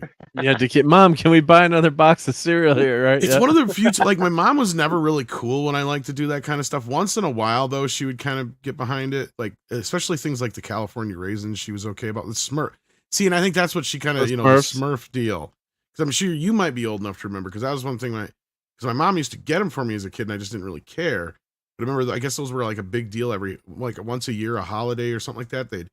Hardee's would have the Smurf collection for the year, and they would have like a whole bunch of new ones every year. Oh yeah, dude. There's 136 or something like that. There was like a whole like every Smurf that was ever made. Yeah, and it was like they didn't all come out at once though. I remember because my mom made it like a big deal that it was like we had to go get them now because otherwise they're gonna only be there for so long. Or the glasses, sometimes she was okay about too, like getting the full set of glasses and stuff like that. Oh, those are fun, yeah. The best ones is when like you could actually just buy them all at once, right? Like that was the thing. Like my parents didn't want to sit there and keep buying and buying and buying those kind of things.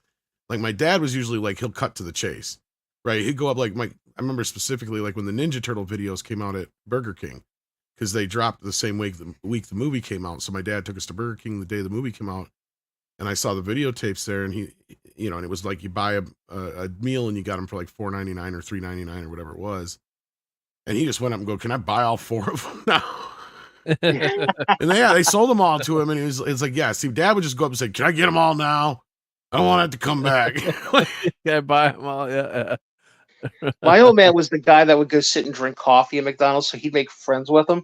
So he would actually bring us some of the display things home, right? Nice. Like he'd talk one of the girls and like, "Oh, we'll buy a cup of coffee and accidentally forget the change for the $5 and stuff." And he would bring us stuff like that home all the time. My old man was incredible when it came to that kind of stuff. He was such a schmoozer. Right. Wait, Mark, I have to do this. I hate to do it on your show because I've done it a few times, but I have to ask Tom because he's new to this. Tom, were you a Darkwing Duck fan? Let's get dangerous. Yes. All right, well, very quickly, because I've told this story before, so I'm not going to tell the whole story, but just very fast. You know that Jim Cummings does that voice, right? Yeah. I actually taught his 2 daughters when he came back to New Orleans after Katrina for a little while, and actually taught his daughters, and I was very cool about it. But every once in a while, when I would see him, I'd be like, "Gee, I don't know, Mr. Jim, we got to take care of this. So could you sign this for the girls?" And I don't know, what do you think Darkwing Duck would think about this? And he would freaking do the voice for me in the hallway and stuff. Awesome. And I laughed like Jim I was Cummings 4. Yeah. And the weird part was like all these women, because I was like the only male teacher there, all these women teachers would be like, "What is this guy doing? Is he trying to imitate Donald Duck?" I'm like, "You guys don't know who Darkwing Duck is? You should be embarrassed." Yeah. And then, of course, we show the Winnie the Pooh movie. They're like, voice. Yeah, I was gonna say he's one of the most famous voices. Exactly. And when the Winnie the Pooh movie came out and they're showing their classrooms, they're like, "Wait, that's Mr. Jim's voice." I'm like, "Yeah, that's what I've been telling you guys for 2 years." He also does the voice of Pete and stuff. So like, yeah, I mean, he's a very as soon as you hear his voice, that's his main gig right now is doing Pete. Yeah. Like, as soon as you hear him do that voice, hey, goof. And Winnie the Pooh. Yeah, he Tigger took too? over for Winnie the Yes. Pooh Oh, and yeah. Tigger too. Yeah. Yeah, because Ooh, Paul brother. Winchell passed, so he got the voice of Tigger. And I think I saw still have his McConaughey- email. I'm gonna have to email him and say hello. Oh, I've always Tell him wanted to hi. talk to him. He's one of my favorites. Like him, and of course the legends are, like I'm still convinced that Frank Welker eats babies or something to stay as young as he does, because dude has been in the industry for 116 years. That's a fact. 116 years. He's been doing Fred for over half of that. I mean, like, right? I mean, everyone knows him from Optimus Prime, but yeah, he's been. Or you mean so much. well, he didn't do Optimus. He did the bad guy. You're Megatron. You're thinking Megatron, Mark. Oh, Megatron. Yeah, Megatron. Thank you. Yeah, he did Megatron. Yeah. Yeah. This is. But you're thinking This is a Peter Jabberjaw. Cullen. Yeah. Peter Cullen only does a couple voices. Like Peter Cullen is pretty much like he can do, not like the some of the other guys, but he's a very well known voice though. Yeah. Frank Welker did Jabberjaw, and then he did, what was the show called, Tom, where the Stooges were robots? They were I know what you're talking they were about. injured doing a show. Yeah, for working on doing their last short, and they made them into robots. Yeah. But yeah, no, I saw him. I saw Jim Cummings at Comic-Con last year, and it was like the end of the show. I'd spent like all my money already, and I'm like, I was like, oh, there's a picture of Pooh. I'm like, oh God, I should have him sign that, and frame that, and put it on my wall, because I'm a huge Winnie the Pooh fan, and it's just so cool. All the characters that he played. And they had photos you could buy and then get autographed. I'm like, oh, damn it. So Pat, if I go up to him and say, do you know the great Shrimp Lightning? Is he going to say yes or? No, but if you tell him Pat Smith from I'll tell you, I don't want to say the school because my cousin still works there. No, yeah, don't. But I'll tell you, I'll tell you the school off air. And if you say I'm teasing. No, I'm teasing. From such and such, when your girls were in elementary school, he would 100% know who I am. Yes, no doubt. I'm joking. I'm and we're not. Well, and I'm going to say this too. Jim Cummings and I are not friends. Okay, so man, just an acquaintance. I was like, I was one of the like art teachers, and it's not an art teacher, but like the fine arts people, right? I wasn't, and then I was permanent sub there, and so it was like pseudo administration. So that's what I get a real chance to talk to him, was that I was not like his kid's classroom fourth grade teacher or anything like that, So, but this is like 6 disclosure. degrees of Kevin Bacon. It's like I know Pooh now in a way, so. This is pretty awesome. No, but that'd be third degree, I guess, right? Through yeah. So just a little black rain cloud. Dude, he does still have some connections in New Orleans. He spent a lot of time down here, off and on. Before he got kind of big, he was in New Orleans a lot, working.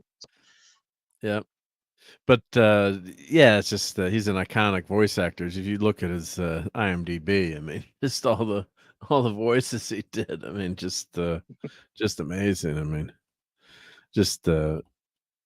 and Darkwing Duck is like, what was that, a 90s show, or was that 90s, right? I mean, that was a massively popular show. Yeah, the Disney Afternoon, and a lot of those shows only had like one season. I think the only one that had multiple seasons was DuckTales, I believe. I think Tailspin, I think, Tailspin, Tom, did they have 2 or multiples 3. of Tailspin? Okay, I was gonna say I wasn't sure on that one because I know Darkwing only had one season, and I think Gummy Bears only had one season. Okay. And I thought Tailspin only had one season, but I could be wrong. It could be like 3. But like DuckTales had like 8 seasons. Yeah. He did a voice. Oh, what was the robot guy he used to do? He did that too. The guy with the wheel, like a unicycle. Oh, yeah. I think he did that voice again for when they redid DuckTales and then canceled it after 3 seasons, even though it was doing good. I think it was just too expensive for them to keep running. Yeah. Oh, Tim's got to head out. So good night, Tim. Thank you for hanging out with us. Have a great week. Yeah, it's too bad Mark Hamill lost his mind, because he did a really cool indie film years ago with a bunch of his voice acting buddies, including like Jim Cummings and a bunch of others, called I think it was called Comic Book the Movie. And it was just basically set around a convention. Yeah, and it had like Jim Cummings and all the other guys, the guy who did SpongeBob and all of his buddies from voice work and stuff. And it was actually a pretty fun movie. And the best part of the whole thing is they did a panel afterwards with all the voice guys. So you got all these voice guys. And they're doing their voices. And yeah, they were going back and forth doing voices and stuff. It was funny and fun. It was awesome, yeah. think even Frank Welker might even have been there on that, but I can't remember if he made it to that or not. But like all the Those other are guys, fun I think panels. Tara Reid, I think, was there, and some of the other ones too. It was like basically anybody Mark had worked with and stuff. He just threw them into their movie, and you can tell he filmed it over a few days at a con or something like that. But yeah, Yeah, unfortunately, like Mark a Hamill. mockumentary kind of thing. Yeah. Yeah. But fortunately, with him in politics, we're mentioning Bob Layton. It's like there's no politics with Bob Layton's page that I've seen. It's just the comics and what we love about him. Well, that's all Mark is anymore. It's like, dude, yeah, it's all politics now. It's just nothing. all it's politics been for years. It's like no once in a while, right? You can say you hate Trump. I get it. All right, you got to get your Hollywood cred in there. But it's George Takei. I loved his Twitter feed years ago.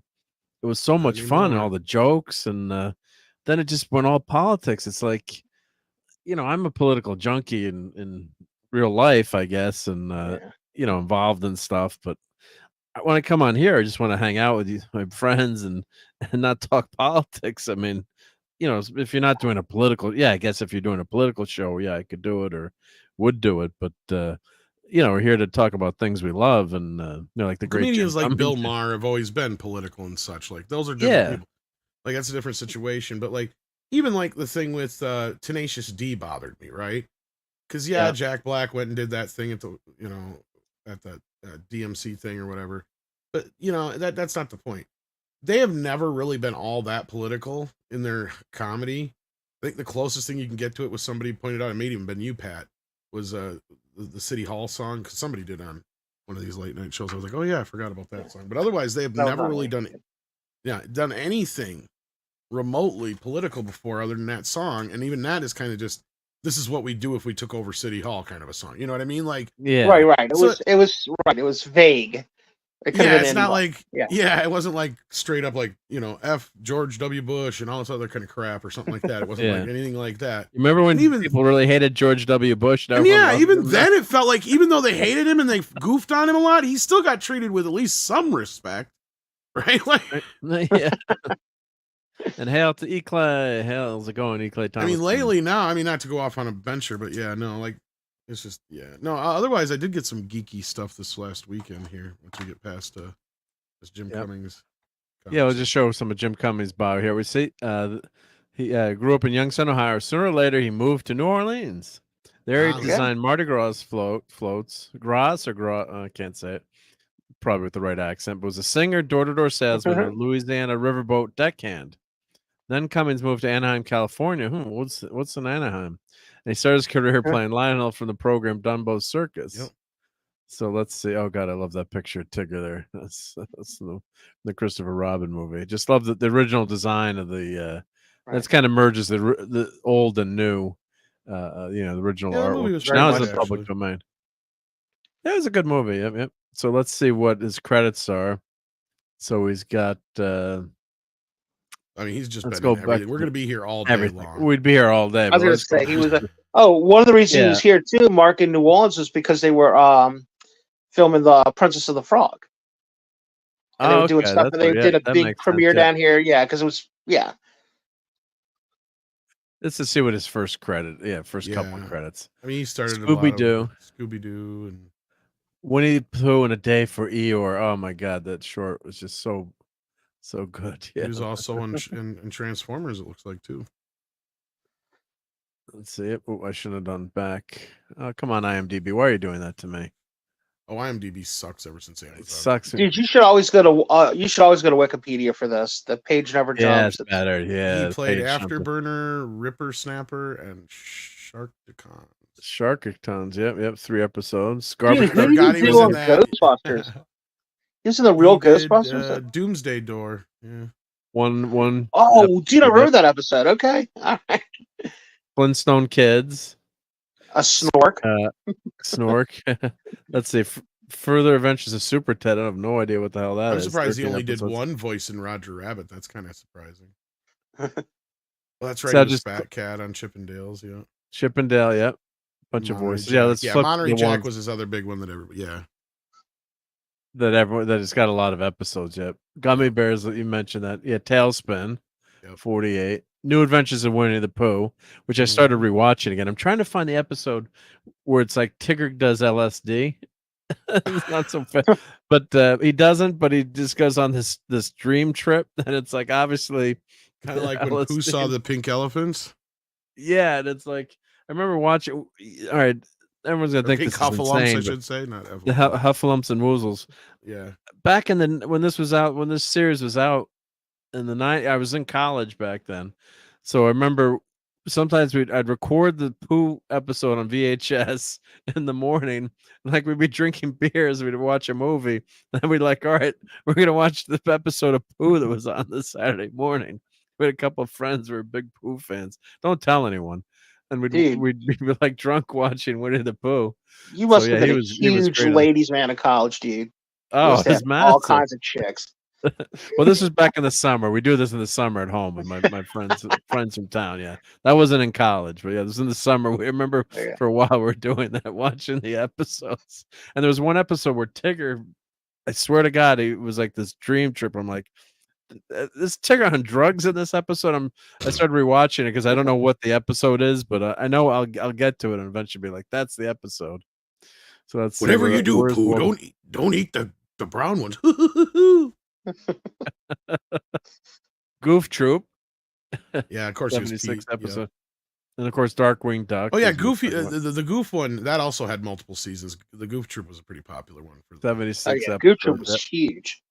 Yeah, 6 seasons in a movie, man. You know what's sad about the Goof Troop show is the only reason it ended is because that one lady died. That did the voice of Max, really, from my understanding, and that's why they had to replace her in the movie. You know who she is? I'm trying to remember her name, but she played Audrey in the second National Lampoon's Vacation movie.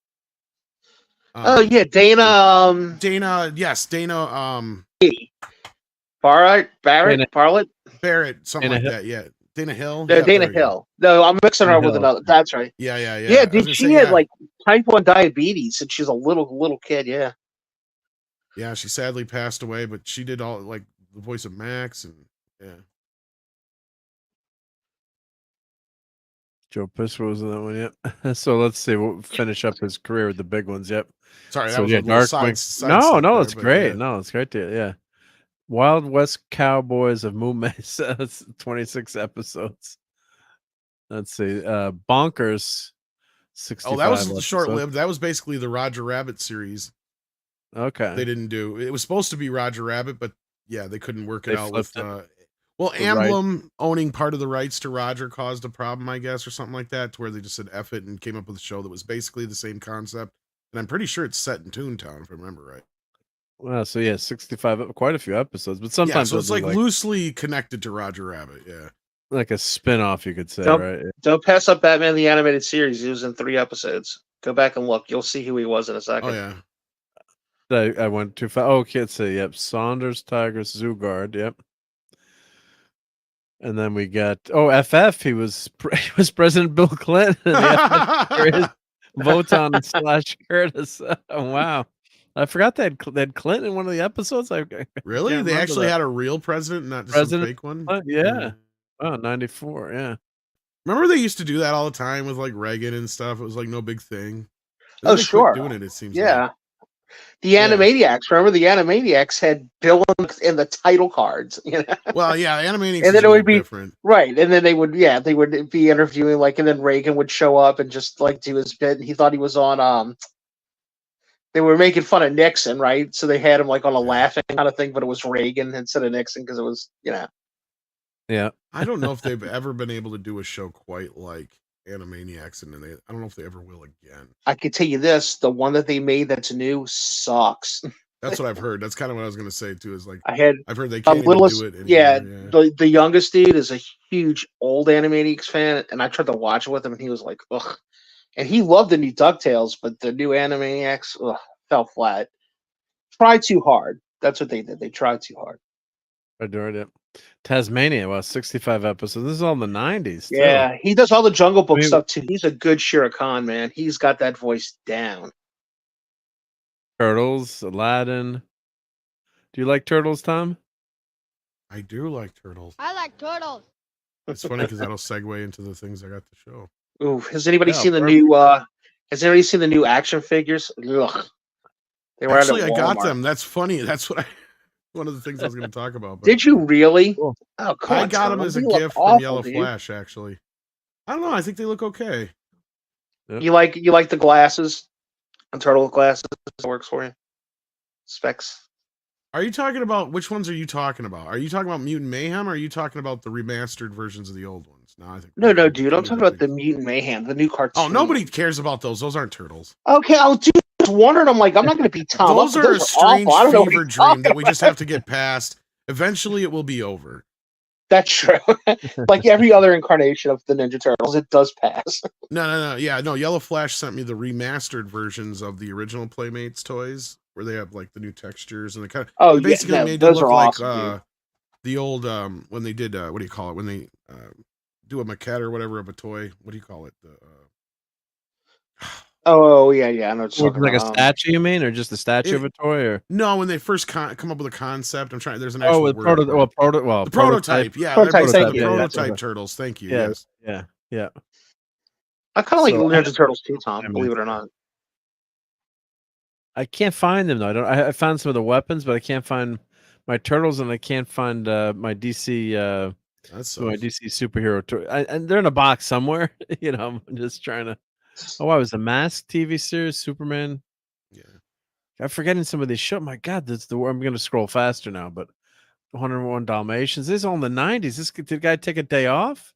No. King of the Hill. No, dude. He's. No, I'm sure like guys like him and Frank and stuff like that would probably go from one studio to another, just doing it, or they had their own studio where they just did the voice work out of.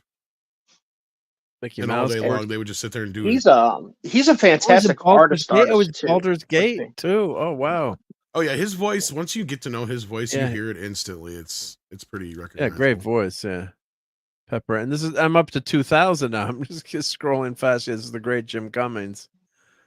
38 episodes. Legends We're talking of Tarzan. hundreds of things that he's worked on. Video games, television shows, movies.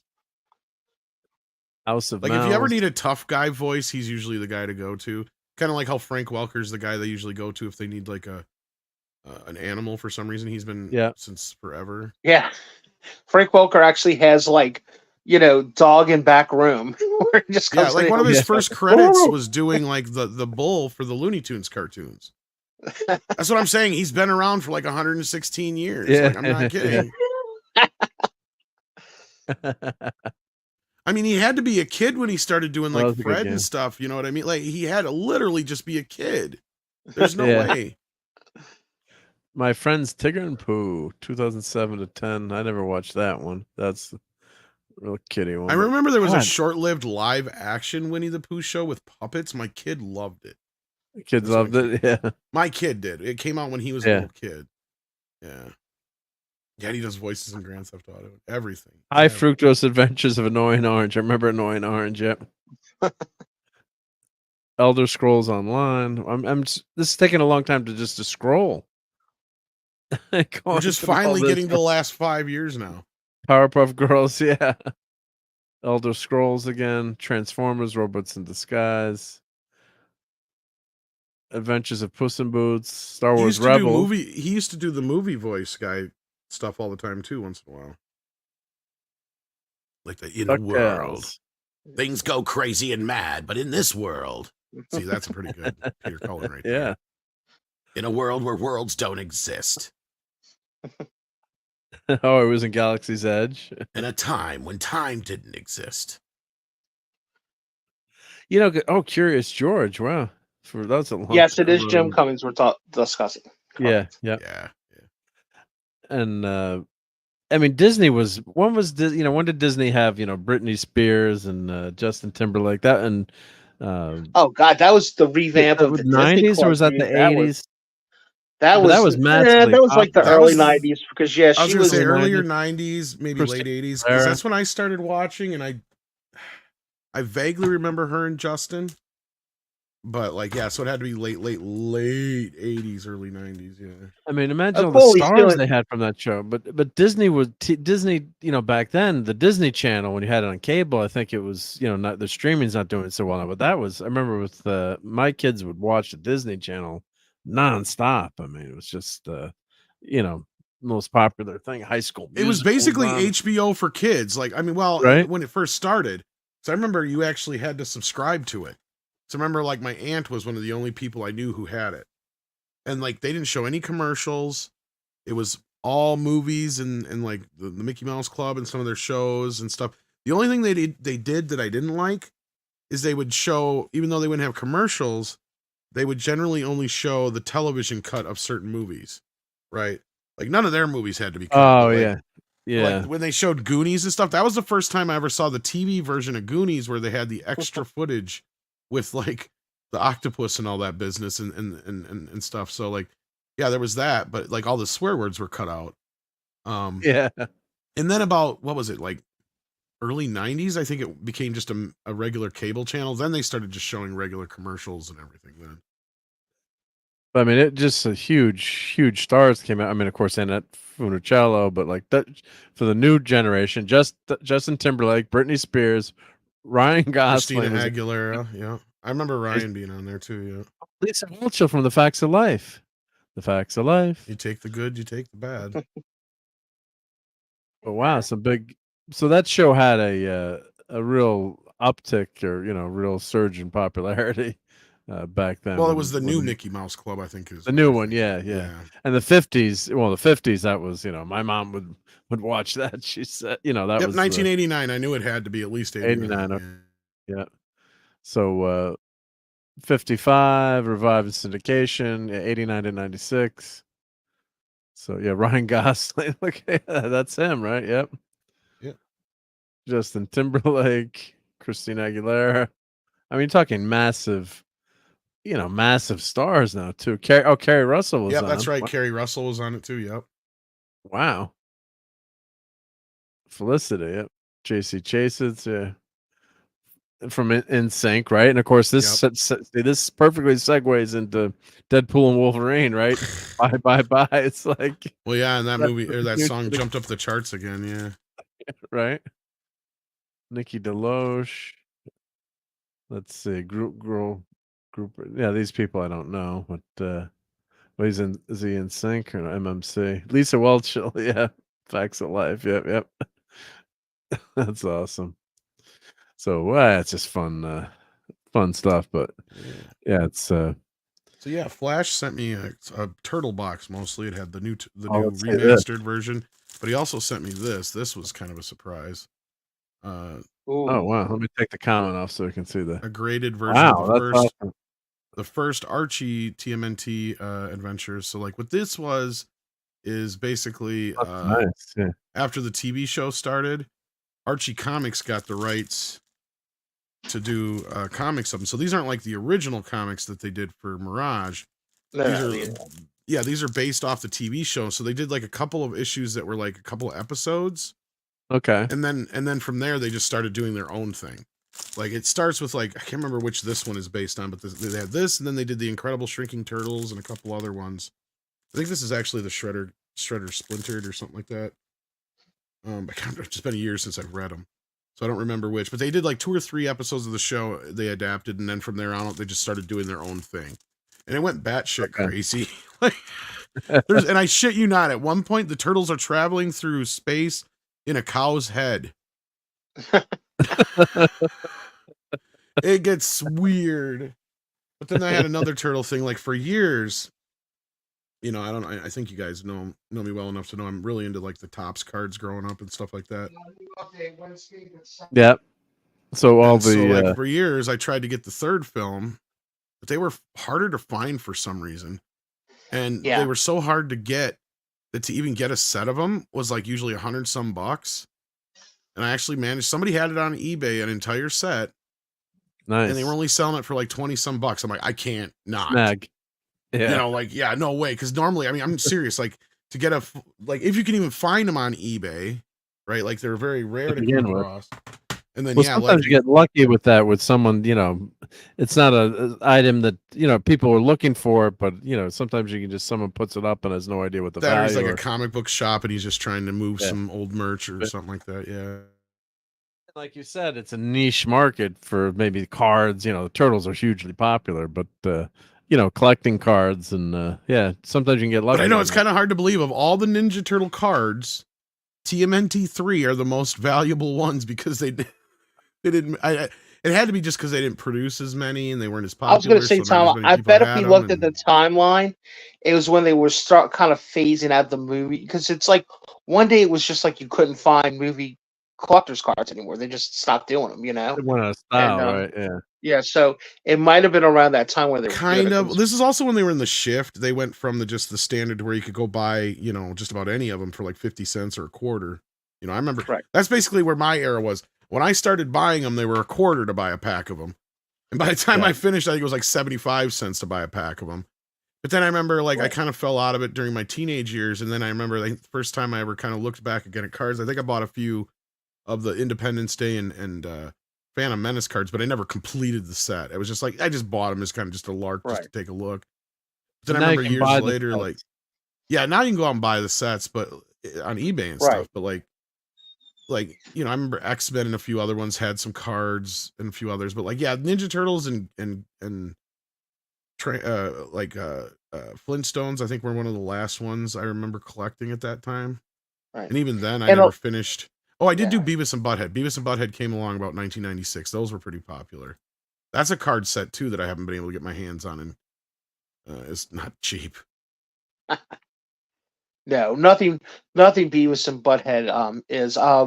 Mark, one weekend I'll have the boys go through and take some pictures of the cells we bought, and we have some original prints, Tom, from the animation from the show for Beavis and Butthead. Nice. And unfortunately, we got them for a good price, but it's kind of like, how you get stuff like that for a good price. It's usually when someone passes on, right, and the family's selling off their stuff. So it was a friend of mine called me up. He's like, I have a friend whose dad just died. He was a huge Beavis and Butthead fan. He has a lot of like late 80s kind of stuff, and that's where we got a lot of our Ghostbuster stuff. And while I was there, I was like, oh, your dad had some prints, huh? And he was like, yeah, he's because he showed me the Ghostbuster cell, and he was like, he's got a few of these, and he's got, did you know this show from like MTV? And he showed me, and it was Beavis and Butthead. My brother and I just kind of like clenched each other's arms, like, don't say anything, don't react, don't act like like this is the coolest thing you ever. And he was like, yeah, we looked them up. He's like, I can't find out a lot about them. He's like, I know they're worth such and such. I think we bought 3 of them, dude, for like seriously under $100. And we went right away and had them framed, And Nice, we have this guy who's really good, and he really takes his time with them, and he charges you a lot of money. So we usually don't get more than about 4 or 5 things a year framed by him, but we knew he would take care of it. It was just like, this is amazing. And it's probably the coolest cells we own. Nice. And Hale too could not be reached for further comment. Says I have quite a few card sets from the 70s, 80s. The modern stuff tries to replicate the experience. But the magic isn't. Yeah, they have all kinds of holograms, and they try to. I didn't even know that Topps was still a thing until the other day. I saw they had some baseball cards still in the store. I'm like, wow, I didn't even know they were still a thing. But yeah, you would never put name or what, but a stick of pink gum in a nice shiny, glossy card nowadays. People would be all upset. Gentlemen, real quick, you. Go ahead. I'm sorry, Tom. I was just saying that just real quick. That's the dilemma of some of these in the older packages. Like, yeah, you want to keep them, in pristine, the full package and all that kind of stuff because they're worth more to sell them that way. But if we have these ones that have gum in them, there's a problem. That gum over time breaks down and it turns into like this oily mess, and it can destroy the entire pack. So yeah, that's like you're stuck in this kind of conundrum of, do we leave these things in the packages since they are still in the packages, or do we risk opening them just to save the rest of the cards, because we know if we don't, they're all going to get destroyed aside from the because if you live in a real humid area like I do, that bottom card, it's going to get some of that residual gum. If you're real lucky, just dust, and it's going to discolor the back of a card real good. Well, I've had packs where the whole card set was stuck together, like just fused together. Oh, that sucks. Yeah, that's the worst. Well, gentlemen, I'm going to hop off real quick. I might come back on a little bit. My nephew, and I'm telling you guys this to kind of keep him in your prayers. The oldest boy is actually in Florida right now. He went in he's on the crisis team with his paramedic job, and him and about 130 other guys from New Orleans area, parts of Mobile, parts of Gulf Coast, Mississippi, and they are sitting there right now waiting at the storm so that they can go in and start transporting and moving people. So he's going to be there for a week. So he just sent us a text, and he's going to do a quick FaceTime with the whole family and just kind of update us in about 4 minutes. So I'm going to go hop off and talk to him and see what's going on. But just if you subscribe to an entity out there that you call a god, I would really appreciate if you kept him and his and all the people of Florida and our friends in Georgia and South Carolina that's going to feel some of this in your thoughts and prayers. And let's hope we get through this okay with minimal damage and no loss of lives. Because it's only early August, so we're probably going to have this a few more times before the hurricane season's over. But I am going to go do that. But you guys have a good night, and I'll be talking to y'all later. Well, thank you, Pat. Yep. No problem, Take guys. care. Thank you. Hope Good everyone's night, safe. Mark. Good Yep, night, in Tom. Florida. Yep. Take Yep. care. All right, Take care, guys, yep. in the stream. See y'all later. Take care. Yep. Well, here I just found some turtles pictures from Comic-Con. So let me show this. There was some, and actually I did want to show you at one point. Let's see here. Let me make that full screen. Go like that there. So this, if I flip through, oh, there's Darkwing Duck, right? Yep. Oh, nice. This is Comic-Con New York 2023. So I think the Turtles stuff is coming up. So these are some statues, but they had some dioramas that were super amazing. These are some of these PVC statues are really nice, I got to say, for the price with the paint job. I mean, if you have a 3D printer, you could do it, but that's the thing. My problem is the room anymore. I got so much stuff Yeah, just in where do you boxes put now. stuff? It's like, yeah, where do you put everything, right? But yeah, so check out these Lego minifigs. I mean, I got those a are little Ronin one there. yeah. So and then there's I think we got there's Legends, yep, 3D Last Ronin, yep. I'm trying to we gotta skip. it's And Kato. I've shown the Kato, yep. And the Iron Giant, yep. So I've shown I've shown these before. Yeah. I'm trying to find where the turtles. I thought I had it. I'm flipping fast. But there were some wild dioramas of the turtles that they were selling. There's Chris Claremont. Let's see. Let me back. I'm going to go really fast. I apologize, just to see if we get to the turtles section. I thought I was on it. No worries. Yeah, actually, let me try to find it here. I thought I had it. I have like 1,000 pictures from Comic-Con.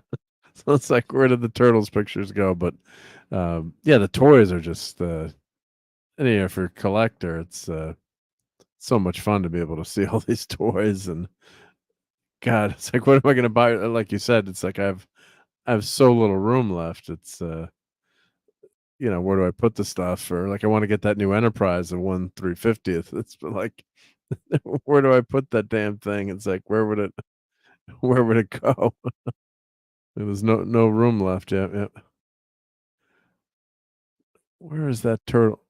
Oh, here it is. Here it is. I found a couple of them. Here we go. Where's the first one here? All right. Let's zoom into that. So I think it's. Here we go. So look at this diorama of the Last Ronin. Have you ever seen this, Tom? Or just look how cool that is. So, I mean, you can buy all the figures, and then you can buy this diorama. It's like, holy crap! This is, if I had the room, or I like the turtles, but not. I don't know how much this would cost, but I mean, look how cool this is with the diorama. So you could set up, a scene from the comics. Right. I mean, and the figures are great too. I mean, those figures are awesome. So, yeah, Rob says I'm building models and running out of room. Yeah. So I think there was, check. I got those. I mean, they have the source. You got those these, ones. right? Yep. And how cool, like, if you had this diorama to display your figures. I mean, there's a lot of people 3D printing stuff too. You could, get a 3D printed diorama, but I think this just takes it to that next. Oh, I just noticed this now. The Jack Kirby. God, clobbering time. Yeah, we did this. God, we looked at these pictures, and I just noticed Jack Kirby is there in the background I was there, and we always joke like you'd see stuff that you wish you bought or you saw or you didn't notice. Is that a little Tandy computer down there or something? Baxter Stockman, but yeah, he's got a computer. God, and Mike and I didn't notice that Jack Kirby was there. I mean, it's in the background, but now that I know that figure had that green shirt, God, I just love these dioramas. I don't know why the pictures are out of order, but yeah, gonna need a bigger cave, right? No here we shit. go. Yeah, this picture was cool. So you have the backside too. So you have figures on the backside. So April O'Neil there. That's frogs. Yeah, and that's who are these? The rabbits. That's Usagi Yojimbo's one. I think they're just Yojimbo, right? versions of them. I bet. Yeah. Yeah, I don't know who that's supposed to be there. I just love these figures. I just think these figures are so well done with the paint jobs and they really look good. Yes. I mean, that would be just so much fun to have. Yeah, yeah. It looks like they got quite a few Usagi figures. Oh, that's actually before. Oh my God, they're doing Toonie Terrors with Pee Wee and no, oh my God, yeah. Wow. Oh, there's everything. You want it, you can buy it. That's the thing too. As a collector now, it's like pretty much too much. There's pretty much nothing that you can't get. I mean, it's almost like overkill at this point. It is, yeah. Because I've gotten to this point where I've got so much stuff. It's cluttered everywhere. I gotta figure out a way to display it, let alone just have room for it. Yeah, I mean, like I'd love to buy this NECA, Phantom of the Opera goes, and I would love to have that. But it's like, where do you put it? I mean, not that it's not a cool figure, but at a certain point, or you just got to pick. Like Mike and I would joke, we had an action figure moratorium, and we both said the same thing even before we knew each other. Because I have in my attic, I probably have like 10 or 15, 70 quart boxes, plastic boxes. And I switched everything. So the boxes all are clear plastic. That's a collector's tip. Switch to clear plastic boxes so you can kind of see what's in the box. But I probably have like 15 boxes of action figures. Some unopened. A lot of them opened, or I cycle them out. But it's like, where the heck am I gonna put it? It's so that's the problem. Yeah, this is sewer diorama. So I don't know how much that sells for. I guess probably a couple $100 $100, right? Yeah, but it's just. Well, I think I saw the one turtle van there. I was gonna say that bastard is like 300 some or $500 somewhere in there. Wow. Between that, yeah, it's not cheap. Very cool, but not cheap. Yeah, not cheap. Wow. Yeah, I think that. It's a Batman. That's a Batman 60 series. Yeah. Yeah. Battering. I don't know why I took that picture. I know why you took that picture. Animated Green Goblin. These are cool. I mean, those look pretty good. Mystique, yeah. Oh, I don't know. Take another picture of that. Another one. Jeez. Another one. I know some of these are duplicated. I don't know why. Yeah. Inconceivable. Yep. Oh, and good night to D-Bud Martin. He says, I'm afraid I have to call it a night. It should be on J-Man's Fantastic Four stream this Friday. A poor substitute for Cloudbeard. Well, I'll do what I can. So let me put J-Man's link in the chat. Our buddy J-Man. So let me put that in. So everyone check out D-Bud Martin this Friday. We're doing the Fantastic Four, which is awesome. Yep. So yeah. So Comic-Con's a lot of fun, but you can go broke pretty quick. But these PVCs, as I was saying, they're like $70, and they're definitely worth it for the price. Claude bought the Beta Ray Bill one, I think, or one like that, and that was on my list of things to buy. Like these cute, these are the Scotty Young. I have the Thing version. I guess that's is that the supposed to be the Torch there? I can't tell. Silver Surfer, but these are like $70. These little guys. There's Mr. Fantastic. They ain't cheap. The Scotty Young ones for the size, but eventually maybe I'll get them all. But those are good because then you're not taking up taking up as much room. But yeah, it's fun to be. I can only imagine how much Wolverine stuff is going to be there. Kickboxer, PVC statue. Yeah, I should have had that for Toxic Tuesday. I should have bought that. I could have charged it to the show. It's true. But yeah, you can. Lots of wonderful, wonderful toys. So, and you're going to see a lot of Wolverine and Deadpool cosplay.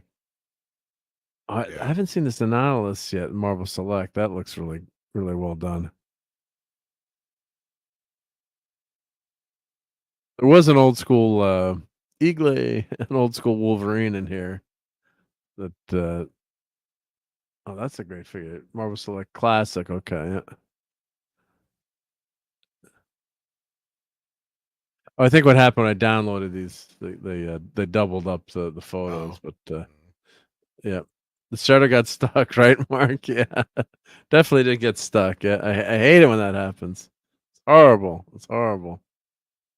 But the D&D statues, yeah.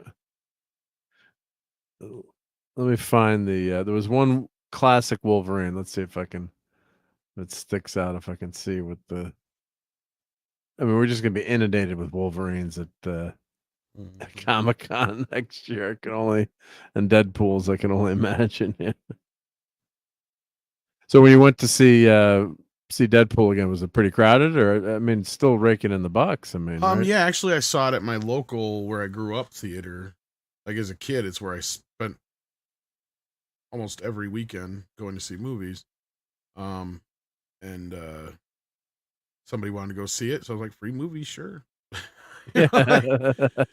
No, it was actually pretty packed for the area. And considering, I mean, like the options to go see the movie are quite wide, and I didn't even know.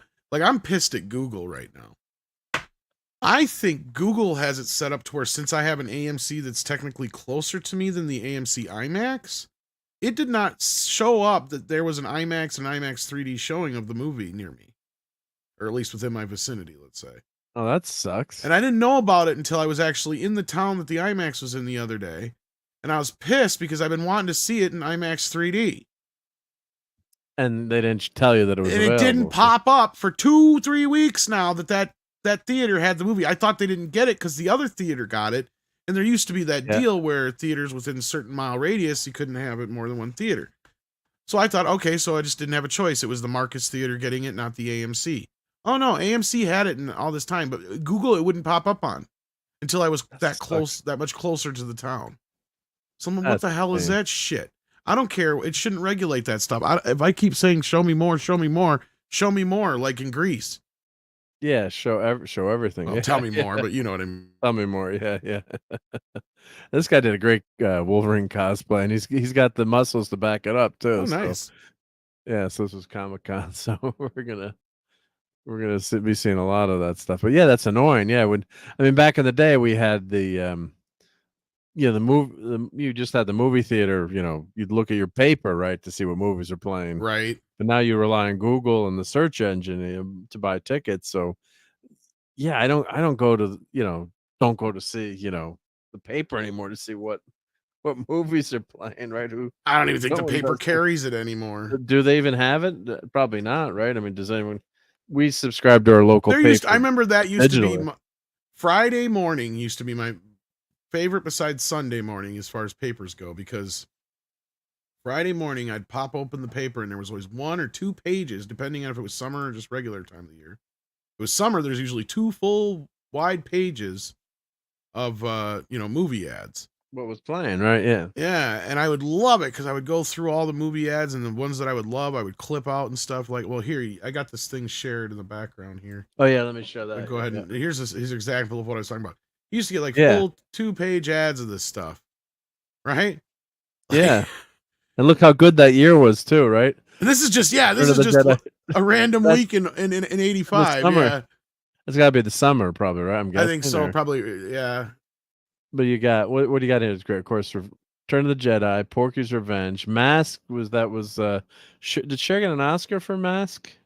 As an actress? I think she got nominated. Nominated, but that did a lot for her career though.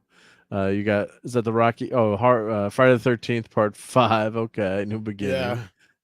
Police So this Academy is- 2, The First Assignment. Yeah, I think this is actually a Canadian ad, but so like in the US, Police Academy 2 would have come out in March. So maybe they got it a little later there. I don't know when this exact date is on this, but I don't know. But this one guy's been posting a lot of these, and I've been grabbing them whenever I can. Yeah, I think I saw this one. You know, my mom, God bless her. Beverly Hills Cop is is a still scrapper. playing. Yeah, look at that. Yeah. And not like it's like first run still, right? Like this is like early to mid '85, and it's still running.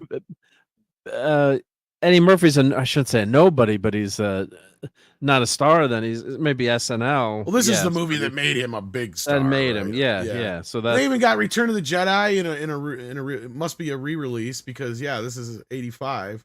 Return to Ewok Forest. Okay. You know what this probably was to help promote the Ewok movies that were on TV at that time. Oh, interesting. Yeah. Remember Baby the Lost Legend? That was a Disney movie that kind of got lost in the annals of time. I'm trying to see if I have. My mom would scrapbook and cut out for me all the movie pages, and God bless her. And I know I used to do the same kind of thing in scrapbook, like the stuff I wanted to see. And holy crap! I found an article that I clipped out of my buddy's band from college. I got to send it to him. I wonder if he has this. It's like from him and his band. I'm just looking through all my scrapbook. Initially, I was actually sharing this because I remember you brought it up earlier. But here's all the. Oh, that's the cameos, right? Yeah, the Wolverine covers and stuff that they. Yeah, so if you went to see, they had all these iterations of Wolverine just to show. Yeah, so of course, if you go back up to the first one, let's see, what do they have? So that's. Yeah, I can make them. X-Men, yeah, of course. What number is that? Wolverine 27, Lazarus Project. I've got that. I've got all these. Yeah, Wolverine is at 6. Yeah, Patch when he's Patch. That was the joke when he was playing with his hair like that. He'll put a patch over his eye. No one will know. No one will notice it's Wolverine. Right. And the Hulk that was in the Hulk was the Gray Hulk, which I love that iteration with Peter David. But if you haven't read that, go or read a few of them. But so he's Mr. Fix-It. He's working in Vegas, so that was a lot of fun. Well, this is one right here in the middle, isn't this one of the first Wolverine That's ones? the second appearance of Wolverine. So 180. 180 he's the final issue on the splash page. Now some people are saying that 180 is the first, quote unquote, the first appearance, and that one's up to. I have that issue. I have a horrible copy of that issue. Maybe it's worth pristine condition. It's up to like $2,000, but people also now consider. They're like, yeah, what was the first? What was the first appearance? So, but 181. That's probably the most prominent one or whatever. Prominent one, yeah. And Hulk 340. That's Todd McFarlane art, and I always complain about it. The bastard that I was buying my comics from, the comic book shop. You have a pull list, and I was getting the Hulk. I mean, I had the whole Hulk run for years. He's like, and what he would do is if an issue like that, as soon as that issue came out, it went up to like $40 or $20. The first week, because the cover was so damn cool. And this is before McFarlane did Spider-Man. So, but he started to get famous doing these, his Hulk run, and then he went off to do Amazing Spider-Man. And the bastard's like, "Oh, we didn't get enough copies, so I should have just bought it right away then before it went crazy insane in price." But then the guy went out of business. Thankfully, he screwed a lot of people over, I think. So, Things tend to work out like that. Yeah. Work out. Yeah, you treat your best customers poorly. It Yep. doesn't end so well. Yep. No. I'm not sure what that See, this one's last I'm one not. is. Well, this is where What he is must have that? cut the head Jeff off Loeb, of Sabretooth. Yeah. I'm not familiar with that one so much. Yeah. I don't know that. Was that Wolverine? What number is that? Wolverine Number 55, it says here. 55. Why do I not recognize that cover? Yep. Yeah, that one's not one I recognize, but Yeah. And of course, this is the Mark Millar. This is phenomenal. I don't know if you've read this, Tom, or but the Old Man Logan series. If you grab the trade paperback of I'm that, familiar with it. Yeah, like I know most of the ins and outs of it, or at least the broad plots, but but that's. I mean, if you had, I don't know how many issues, 4 issues or 5 issues, but that's one that's definitely worth, grabbing the trade, or if you read digitally, that's when I saw him playing Old Man Logan. I'm like, holy crap. In a few years, they can have him do that character with the Hulk. The Hulk is in this one. And, it's a sick tale. They'd probably have to PG it for, which is kind of where like Logan, the movie, I was like, kind of like for now, the closest you're going to be able to do it until you come up with something. Because you can't have these incestuous Hulk babies running around. Like, no, my God, yeah, the storyline when you read about it, but it's phenomenal. One thing I thought was a missed opportunity here, especially now that the movie's overtaken Passion of the Christ is the highest grossing R-rated film. I thought they should have had Mel Gibson as a cameo as the crucified. Oh, Wolverine. yeah. That'd have been cool, I think. Because I guess he wanted to play Wolverine back in the day. Because I mean, they tried making the X-Men back in the like early 90s or late 80s, somewhere in there. Clint Eastwood was also Mid-90s. someone they talked about. Yeah, well, because of course Clint was one of the main inspirations for Wolverine. But yeah, a short version, yeah, where they had the 5'3". That should have been Danny DeVito. That's what bothered me about that one, is because like as a kid, when we were younger, I remember that was a big fan casting. Is everybody's like, well, if you want to get real, like Danny DeVito should be playing Wolverine. It's like, well, and Bob Hoskins almost played him initially. I don't know if you remember that. Oh, I don't remember that. There was that version that at one point was Bob Hoskins. Was he ever in good shape, or Bob Hoskins? I guess. Actually, he was not as. I mean, he looked. That's what I'm saying. He looked the part. Look at him in Roger Rabbit. I mean, he's in pretty good shape. I mean, he's just a short, stout guy, right? Like he has that. Yeah.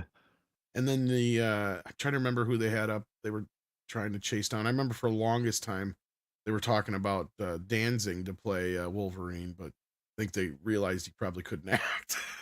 Yeah,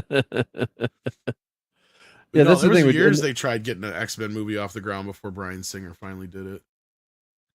And that's the thing. Jackman is a great actor. Like the scene in the minivan. I mean, he pulls that off really well. That's when he's going off. It's hard to believe that he almost wasn't even Wolverine. It was Dougray Scott was actually cast, but he couldn't get it. It's kind of funny how Tom Cruise, Mission Impossible, Tom Cruise. Yeah, I was gonna say twice now he's fucked comic book movies. Or actually, the first time it was gave us Hugh Jackman, but the second time it was because of the whole Henry Cavill mustache incident. Yeah, right. Yeah, but he's never been in one of these movies yet. But yet he's definitely in the history books for him. Yeah, because I don't know, Dougray Scott. I mean, I'm sure maybe it'd been okay. Who knows? What? I'm glad Hugh Jackman did it. He's so good. Yeah, it's so hard to imagine anybody else other than the Henry Cavill maybe. Like I think that the audience responded the most to that. Yeah. No, that was pretty cool. That was fun. And then I'm like, who is this? And then of course he calls him by name too, right? Cavaline or whatever. Cavalrine, yeah. Yeah. It's like, that's freaking awesome. Yeah. We will treat you so much better than those fucks down the street. Yeah. And then the middle cover, that's X-Men 261. I got that. Yeah, that's the one I was classic saying. Cover. Would have been cool if Mel Gibson was playing him in that shot.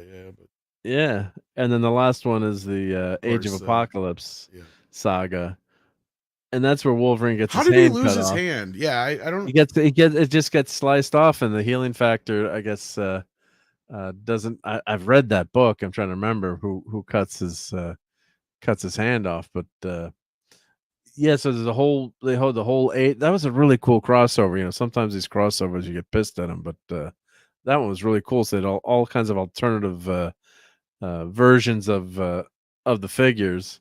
I mean, excuse me, the characters. And they actually had action figures. So I do own like some Age of Apocalypse action figures. You know, it was a really cool concept, and you knew it wasn't going to last forever too. So which is nice. You know, it was like a short-lived series. Let's see how long it was. 95 crossover, 95, 96. Let me find some images from it, but let's see if they tell. Yeah, so Legion. That's Charles Xavier's son. You know, trying to this time travel. He kills Xavier, and then changes the whole timeline. Oh, RNT and Z is here. Hail. Just dropping in. Mark Millar is an interesting guy. Saw him on Critical Drinker, but his work often needs toning down for the big screen. Yeah. Still gave us SLJ as Nick Fury.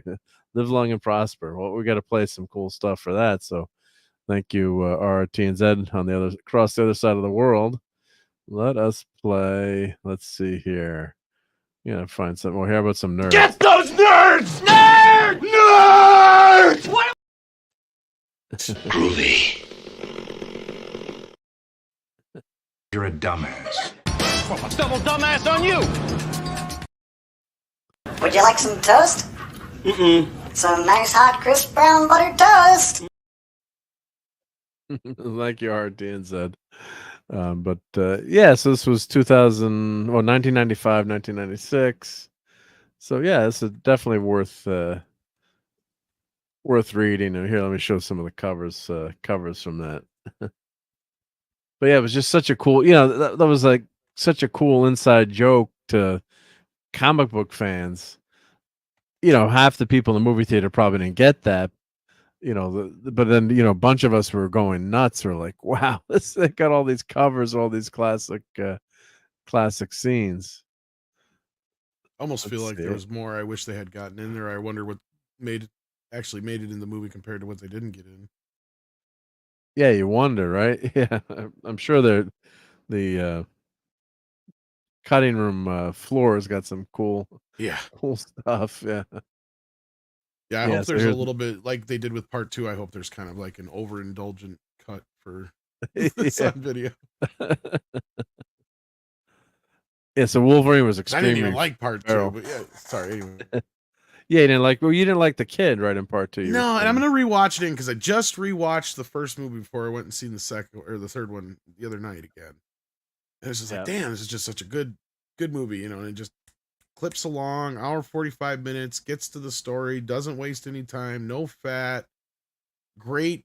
I mean, and you could tell, and that's where the evenness was back with this film. I felt like, even though the humor's amped up even more in the third film, it felt like, okay, the thing that worked about the first Deadpool was that it had goofy fun action, then heart, goofy fun action, then serious, goofy fun action, then heart and seriousness.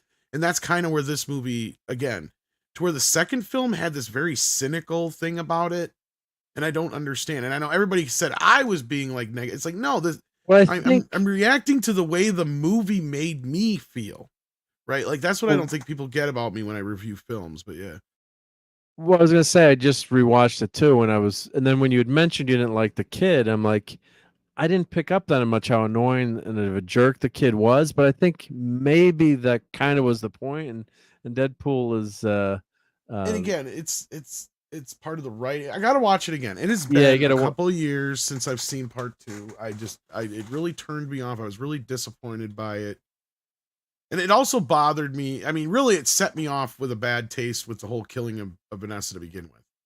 Because, to me, it's like, wait a minute. This is what really bothered me also, and this is the other side of it where it gets kind of like personal for me, I guess, in the most personal way you can as far as movies go. Like, I don't give a shit. It's a movie.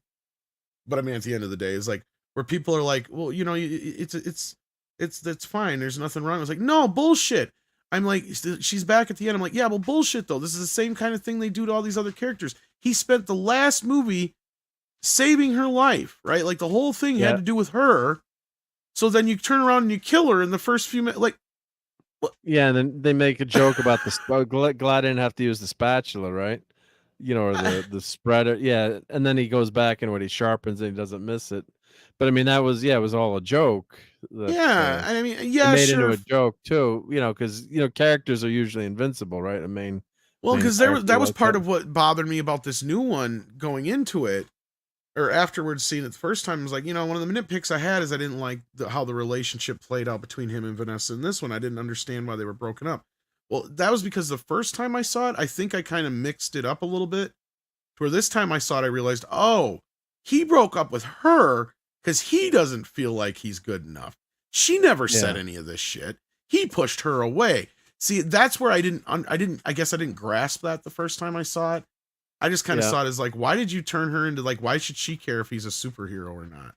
Like he saved her life, like brought and changed time to make sure she didn't die. I mean, like what else can this guy do to prove that he loves you? Right? Like, yep.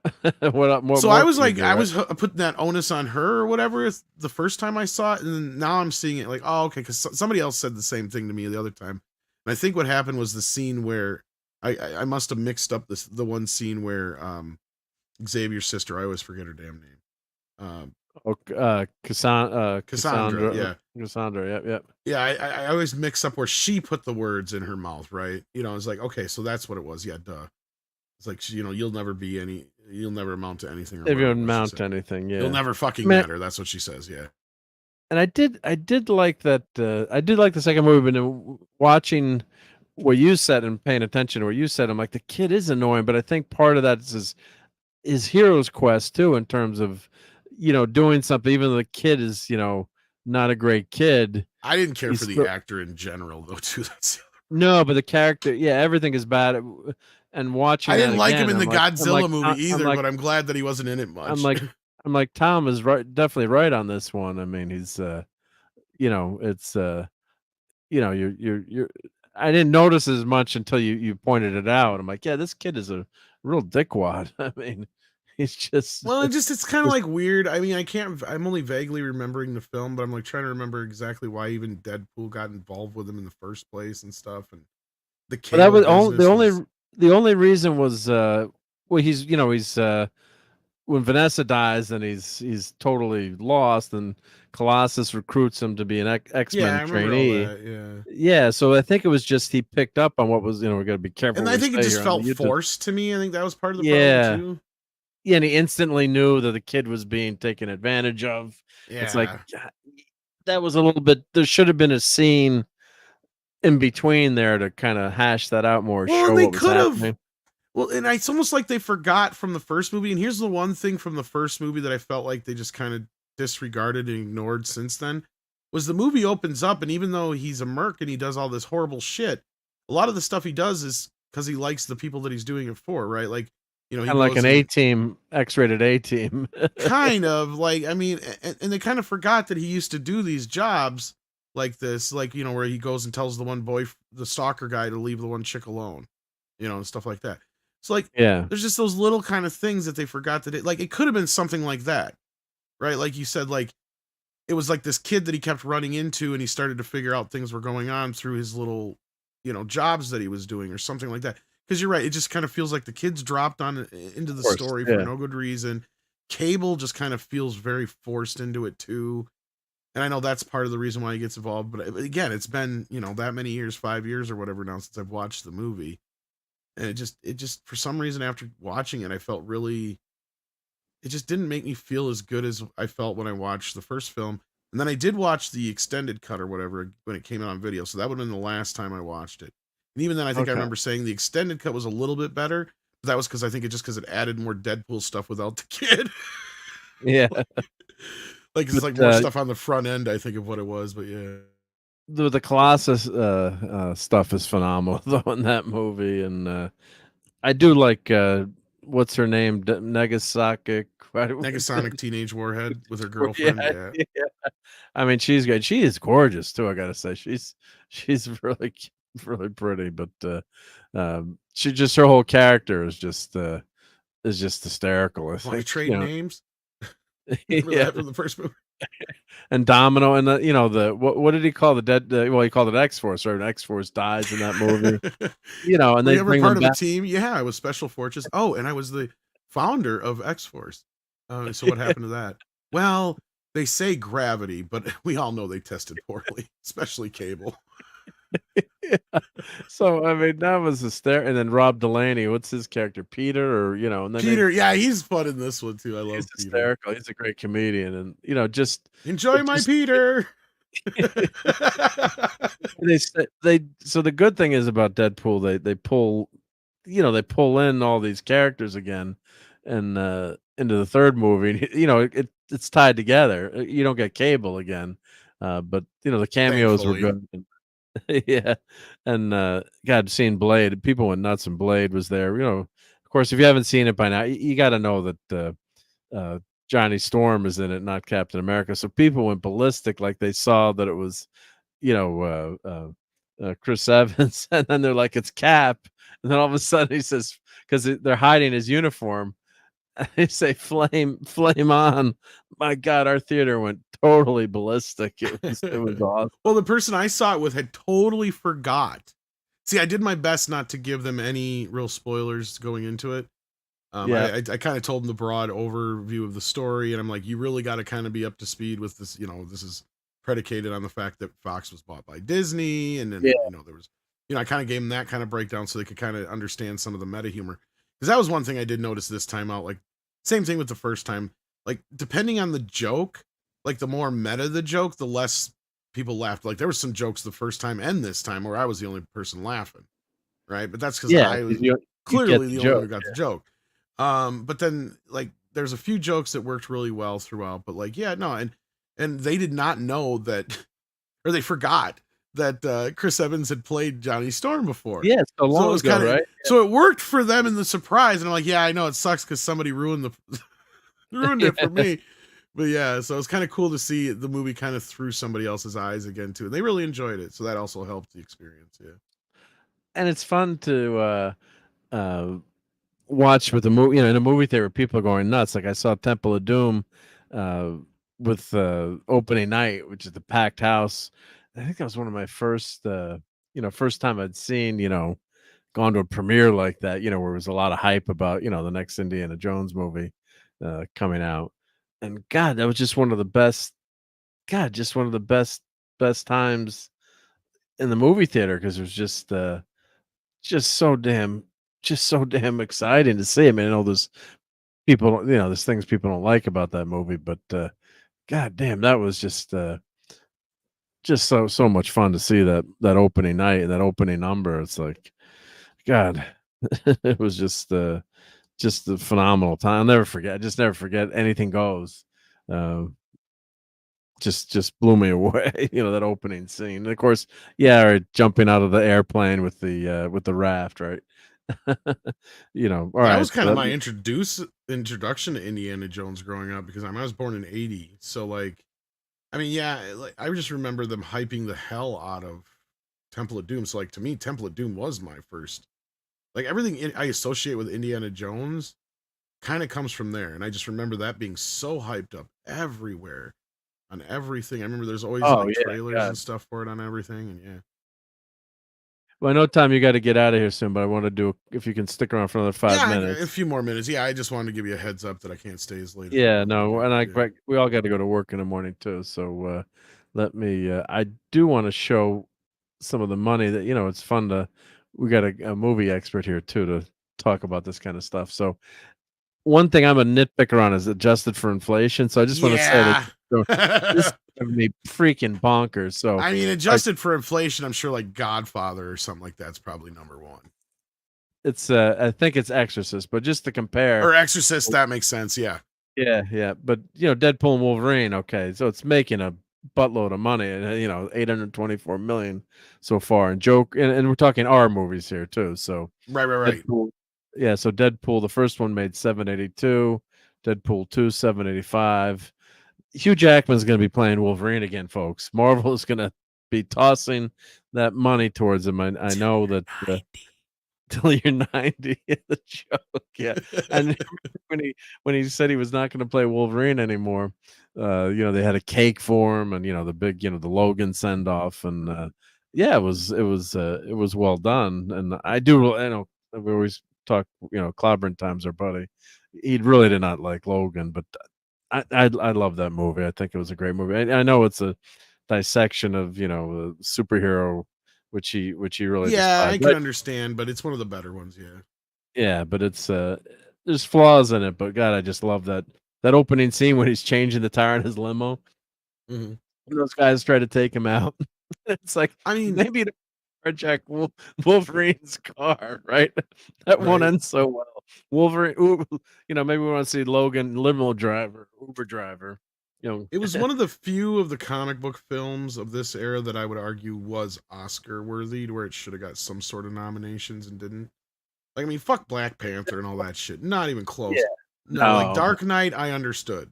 Right? Like, that's where we got to a point, like, okay, now somebody has made a comic book movie that is on the level of one of these serious, like, they took it so serious that it was like Oscar level serious. You know what I mean? Yeah. Like, and then again, like, I didn't feel that way about a comic book movie until I saw Logan, and I'm like, if Patrick Stewart does not get nominated for this, then I've lost all faith in Hollywood. And you think, I think they thought they were going to, and I thought they were. I'm like, he was amazing in it. It was like, if anything, this was like his denouement. This was his perfect, like his most popular character besides Picard.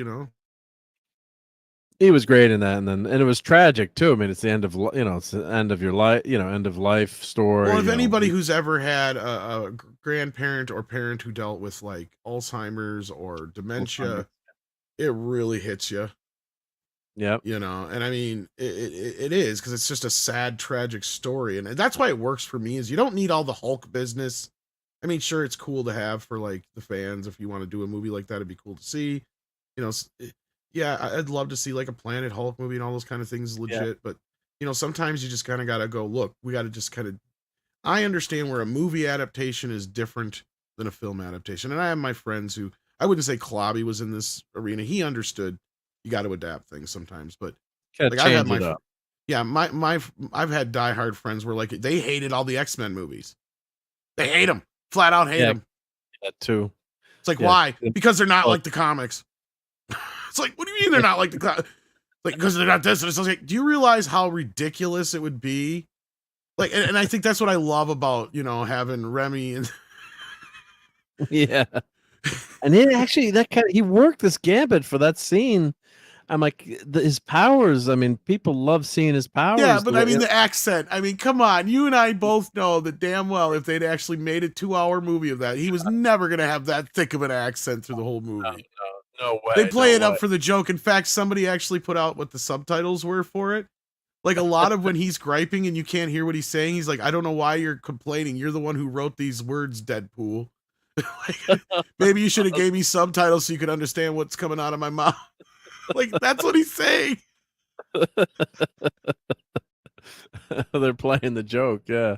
No, that's so like, awesome. I mean, clearly, like if they did it, but no, like, I mean, it's just like, that's what I'm saying. That's a perfect example of, look, if they literally did some of these things comic accurate, they would be so goddamn ridiculous. Yeah. But that's what the first X-Men movie we ever mad, like the joke about the costumes and wearing spandex. And yeah, he still didn't get him in spandex, so I know everybody's like, we got Fork Bride Singer, we find. No, it's the same outfit, it's just painted yellow. It's like, yeah. It's just like the leather outfits. It's no different. See, that's my problem with the MCU is everything's got to be like these combat, special forces outfit gear. Yeah. And Batman's that way now. Batman's got the suit. Yeah, could not be reached for Gambit was horrible. Yeah, it's not. I thought he was fun for this. Gambit, are you talking Gambit in the comics or Gambit in the movies? In the movie, I thought it was hysterical. Yeah. When RT said I loved and hated Logan at the same time. It's brilliant but so depressing. 3 years before I could watch it a second time. I actually bought I don't know if it's 4K or Blu-ray, but I have the black and white version that they came out with. I think I don't know if it's a 4K. Maybe it was just a Blu-ray. I think it's on the 4K, but I think it might be just the Blu-ray. Originally, when I bought it, I think I just not got to rebuy it again. But yeah, you may not. That's like I think a movie that was up converted anyway. So up convert, don't bother. Yeah. That was the Wolverine that we got in the movie. He was mind controlling and killing the X-Men. No, Old Man Logan. No, I don't think.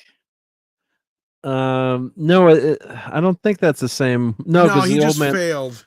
That's all. He failed. The and old then, man even Logan. worse, he went and killed a bunch of people afterwards. Yeah. Yeah, he went berserker mode. Yeah, no, the version we get in the opening. Oh, I guess it's not old man. Yeah, it's not. Well, it's the old man Logan from the movie that he finds in the opening because he's convinced. Yeah, so that's the version we get that's dead and that's in the bye. The skeleton Yeah. is in the movie. Yeah, yeah. He says, "I guess we're gonna get that team up after all." Yeah. So yeah, so here just to compare this, so Joker's number Yeah, one, Logan. And this is 600 worldwide gross, but domestically, Yeah. Deadpool and Wolverine has taken the top spot. Yeah. Yeah. So, but just to give, but now this is where I get mad, and the math is important here. So, you look at the top 50. Let's see, 1973, Enter the Dragon, $400 That million. made that much money back then? Yeah. Or is that with imagine what- re-releases? Maybe I don't know if some of the times they count these as real. That's what I was wondering. That's why I said Godfather initially, because I mean, Exorcist I know is a big one up there too. Exorcist, all right. Godfather's been number re-released, 31. and Exorcist has been re-released like 30 times. Yeah.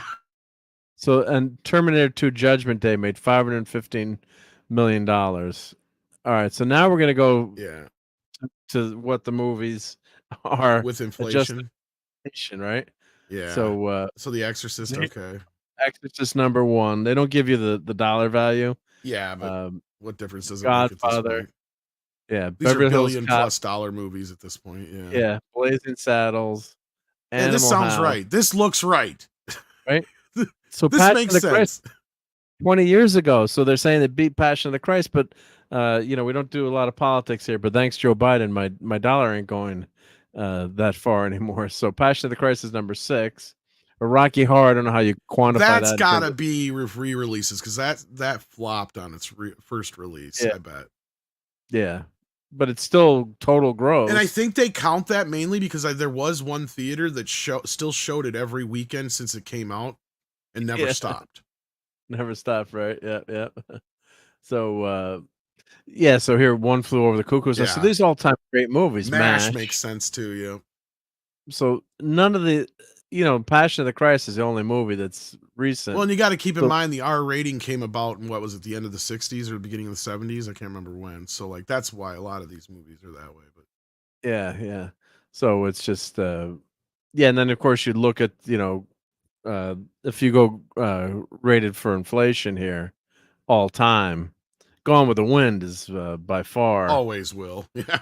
Yeah. I mean, it's like everyone in the country saw the movie 50 times. So, and of course, it was released a few times, but that's why Star Wars was so big too. That too, yeah. It wasn't Episode 4, New Hope, none of this garbage here. But think of that. I mean, just 1977. That's why it spawned such a huge universe of movies and toys, and it became so part of the culture. Lines wrapped around the block to see that movie. So this is whenever you got to go by inflation. It's just so ridiculous. There, it made $460 million, but look how many people saw it. 178. Yeah, that's why I like going by ticket sales or tickets sold is a better.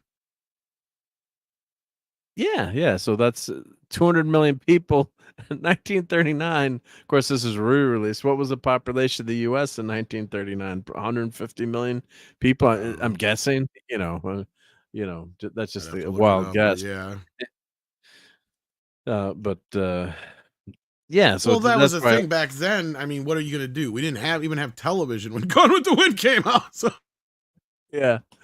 So I was 132 million. All right, I was kind of close, semi-close in my guess, but E.T., Sound of Music, Titanic, 10 Commandments, Jaws, Dr. Zhivago, The Exorcist is the 9th best grossing movie of all time. So it would have made $1 billion in 2019 as a rated R movie. So I think that's the first, that's number 1. And Snow White and the Seven Dwarfs, right? So that's been re-released 1 billion times too, yeah. And see, they say lifetime gross on there, so I think they count all the re-releases and stuff in there too. The Force Awakens that made that much money. Oh, God, I hate that movie. Oh yeah, it did quite a bit. It beat Empire. Wow, it beat Empire. Wow. Ben-Hur, Avatar, Endgame. All right, so you're getting to Revenge of the Jedi, Jurassic Park, and the Phantom Menace. Yep, up it's there. stuck on Lion the screen top there. We 20. can't read it. Oh, yeah, keep going. There we go. So the top 20, yep. Lion King, Sting, Fantasia, Godfather, Forrest Gump, yep. Where's Superman? The box office for Superman has always been fucked up. Yeah, like I have Superman's never got- been able to find the correct box office for Superman and Superman 2 ever. They're saying number 75, 500. No way. It made a lot more money than that. 134 million No, lifetime growth. That's what I'm saying. No way. It made a lot more money than that. They don't have an amount somewhere in there. Well, that was probably Warner Brothers screwing around with the Or the cell residuals. kinds, yeah. Yeah. But yeah, that was a massive movie. That's what I mean. How do you not? No way. Like, yeah, it was almost as big as Star Wars. That's what I'm saying. Yeah. So, yeah, I've Rise of seen Star. box office bigger than that for it. See, now here that I've was got 300 million on this thing that I'm looking at now. So that sounds more accurate. Because that'd be like 100 less than what Star Wars made at the time. Yeah. And just like below, Indiana Jones and the Temple of Doom. All right, so that made number 99 on the list, and Attack of the Clones made number 100. Yep. Yeah. So yeah, some of these numbers are, I'm sure they're, there's mistakes or they're because I remember also going through and doing the adjusted. Because remember when the court case for Amber Heard was going on, and they said that Aquaman was the highest grossing DC film of all time, and I said bullshit, especially with inflation. Yeah, there's no, because I think Batman even still beat it by far, but then like even with inflation, because Superman and Batman are like number one by far from my memory. Yeah, I did the whole list, and like because Aquaman didn't even come into like 19. Yeah, no, it's just that's just crazy. It's just like, come on. Between the Dark Knight films and all that kind of business, yeah. Oh, Batman's just below Blazing Saddles. Yep. But number 57. Yep. See, and that's my memory, is that I don't think Superman made much less than Batman, or actually technically more by inflation. That's what I remember. But JT Kirk is saying they shaved the pennies on every ticket into a separate bank account. They may have. Well, and I wonder, I think the problem is the worldwide gross is all screwed up for Superman. They don't know the actual numbers, and that's possibly why it would be the cell kinds, because I think they owned outside the U.S. distribution or whatever. So that could the worldwide sales aren't that. I'm sure they're not. Because the Superman 2 is another one that's a tough one to get the actual numbers for as well. That makes sense, yeah. That it's difficult to track some of these, but it just gives you an idea. It's like when they say that, number one, Avatar, number one grossing movie of all time, or, all right, well, Avatar did do pretty well, but it's number 15 on the list when you get right down to it. So where's on this list, what's the most compared recent to like movie? Terminator 2? Yeah, Force Awakens. That makes me pissed that's number 11. Avengers Endgame. Yeah. Yeah, so but most of these movies are, you just can't compare these old time movies. So, but yeah, this is just one of my pet peeves, because it's I always like playing this. Yeah, especially when we get to a day and age where like now, like, I mean, I remember growing up, movie tickets, I mean, people always bitched about them, but they always seem to kind of even out for years. I think we kind of got lucky.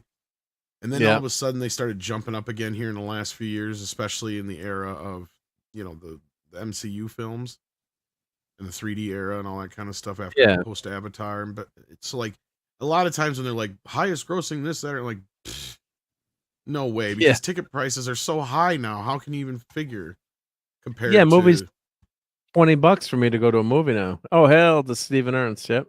And rarely do I go to a movie anymore where the whole thing is packed. Like yesterday, or the day before, when I went to see, it was yesterday when I went to see Deadpool. Sorry, I've been sick and sleeping on and off for the last 2 days, so I haven't got shit done.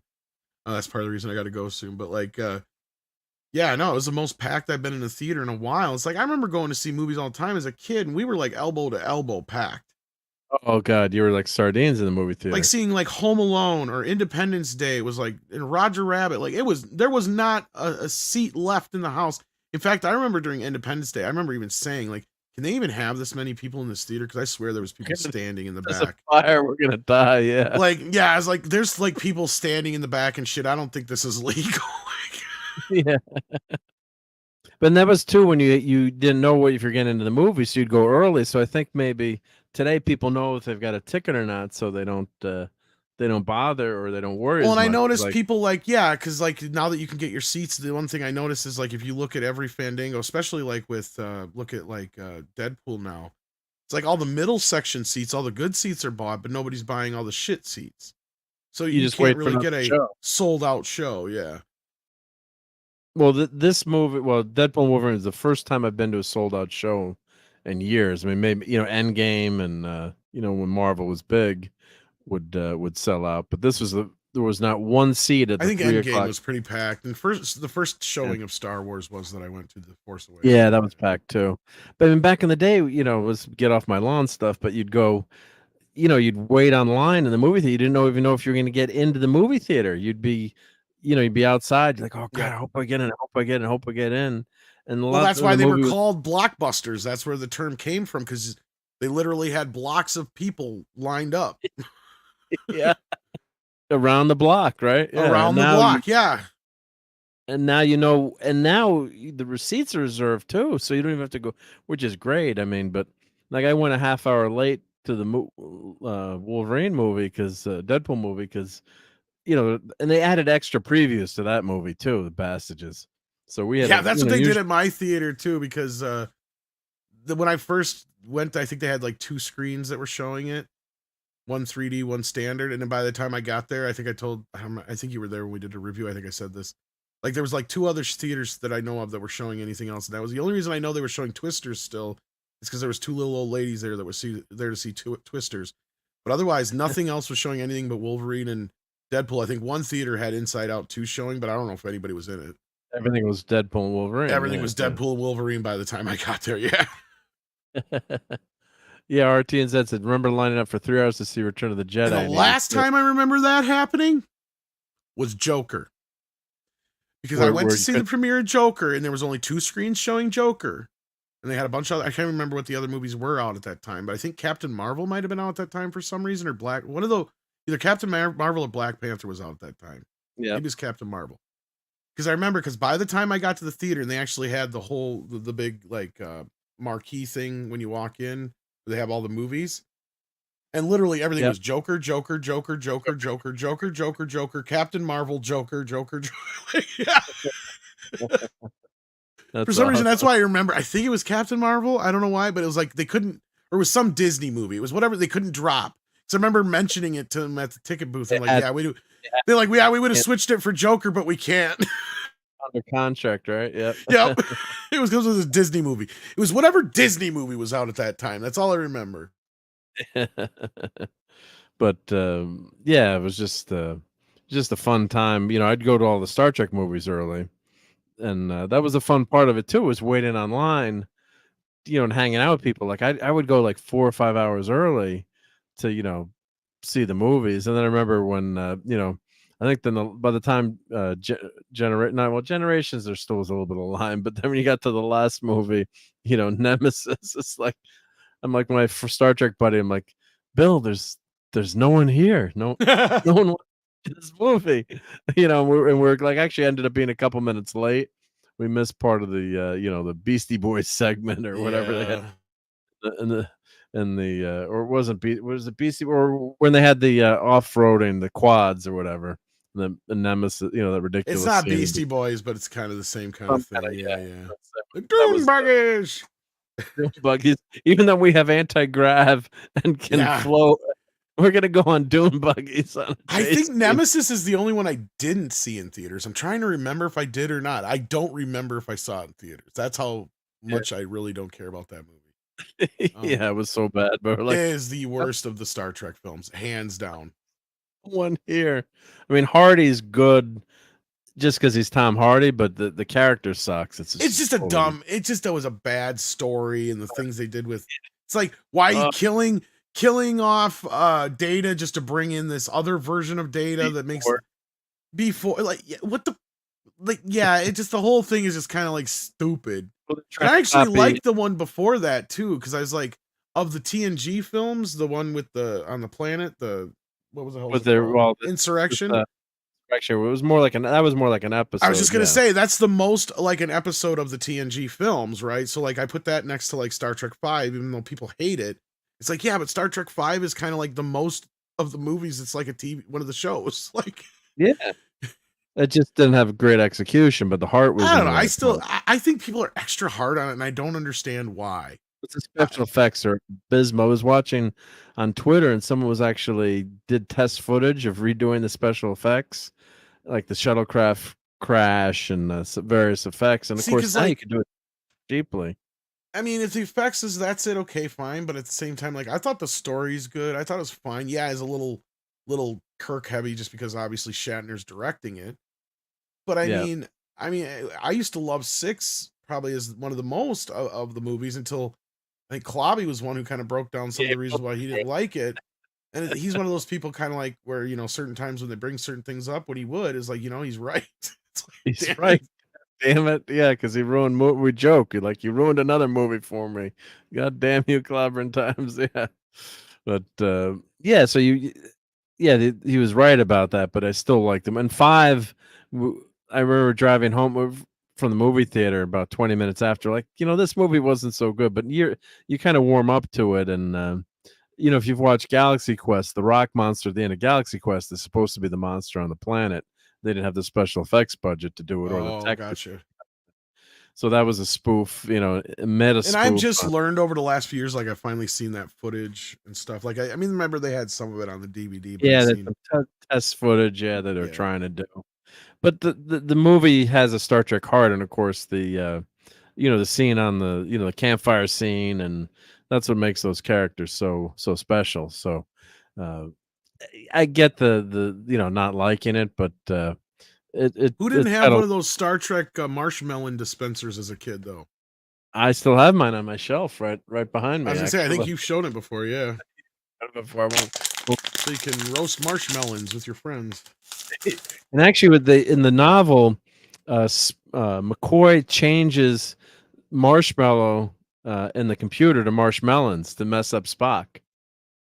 Is that what he does that for? I was always wondering, like because normally he's not that. Yeah. And so he looks it up, and he's looking everything up, and he says marshmallows. So that's why Spock gets that wrong. That's kind of funny. I wish they'd have left that in. Because I mean, it's in the movie where he says it, but like I guess it's just I just thought it was like, yeah, it's a little off because I don't think Spock would fuck that up. Okay. Yeah. So oh wow. So here's the good segue before we get out of here. This is an enabling segment.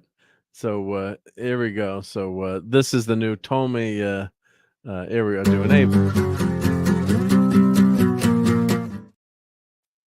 Oh wow, that's the same company that did the Jaws toys I just showed you earlier. Yeah, so it's Tomy Plus. So they're doing crowdfunding. So they did the original Enterprise, and this is live to pre-order today. I'll put the link in. I think it's 600 to 700 smackrels. So it ain't cheap, but it looks gorgeous. And they did what they've done too is they've listened to fans and they made changes on the model. So I think this one of the big problems with the original Enterprise was the seam. This is a metal model; it's die cast, but they can hide the seams more because of the nature of the Enterprise refit versus the original Enterprise. So it's going to have sound effects and lighting, and this is the TMP Enterprise, so it's got the paint job from TMP. There's Spock's shuttle here, so it looks gorgeous. So I think a lot of people are buying this. I think it's done. It's already fully funded, so you can fire control here, impulse drive glowing. So I mean, I don't want to say buy 2, but if you could afford to buy 2, if you wait 3 years, the second one will probably pay for the first one, because I think these are going for like $2 to $3 grand now on Fleabay. the original one, the original Star Trek Wow. ship. So it just looks really cool. But I just where am I going to put this if I buy it? It's like, I Right. just keep it in the box. So, but That's the and it's problem I USB. keep having. I put it, or I could keep it at work, maybe in my office. Let's put it in my office at 20. So it's 34. So it's 1/350th scale. And so the original model raised almost $2 million. Yep. In the dining room, JT, do you have any extra rooms in your house for when my wife kicks me out? And Right. actually, we joke about that, but I have the Enterprise B on the dining room hutch. Like, you have one of those tall china cabinets. So I have the Excel. Was it the B or the Excelsior? Well, the same, the same ship. So I have that on there, and I have got a Millennium Falcon and a Micronauts toy. Like, I just hit him up there. So but she puts up with me, but yeah. So Adam Savage, I guess, is buying it. Yep. So yeah, this just looks really cool. So I'm gonna have to try to figure out a way to buy it. I don't know how, but it's gonna be expensive. But I was saying before, this was something. Clobber Time's birthday is, I believe, August 11th. So I think it was the 11th or the 12th. I can't remember the exact date, but that's when we all chipped in. Last year we got him that Thing statue, and he loved that Thing statue that we got. He grumbled about it, but God, he was like, "Thank you for organizing that." He just loved that statue, and it was in his house, right where he could see it. It was on a shelf. Looked at it all the time. So He's told me really, he would grumble about getting stuff, but he did enjoy and thanked everyone, that chipped in. So I did that behind his back. So I was just thinking about this. God damn it, I would have gotten everyone together and crowdfunded this for him. He probably would have he would have been pissed, but I think we would have been able to raise the money for him with this. But yeah, I think it's either 600 or $700, and it's how many? It's 34 inches. So what's that in metric? Let's see, 34 inches, 2 centimeters, 86 centimeters. So it's pretty darn big. Yep. So, but yeah, if you're a Trek fan, yeah, this is pretty damn wild to get something. And think of this too, like when they came out with TMP, how groundbreaking this model was, this design of the Enterprise. I mean, Right. You can see the original ship, but it's just so updated. It's better. Yeah, it's better than the original Enterprise. As much as I love the original Enterprise, don't send me to the agony booth. But this is just a brilliant redesign because it honors the original. Originally that's. Well, I love how they made it part of the story too, right? Yeah. Like, I mean, going off of the whole Wolverine thing with him finally wearing the costume in the Deadpool movie is great. How they worked it into the story. That's one of the things I adore about how classic Star Trek used to do these things. Is like, oh, we're going to redesign the ship. Well, why don't we just make that part of the story? Right? Like, instead of it being like, well, just all of a sudden we're in this fancy new ship for no good reason, like they normally would for any franchise. Yeah, they may actually make it that they're, the new Enterprise, and they're going to have Kirk check it out and all that business, and that's what kicks it all off. Yeah, I love that bit of it.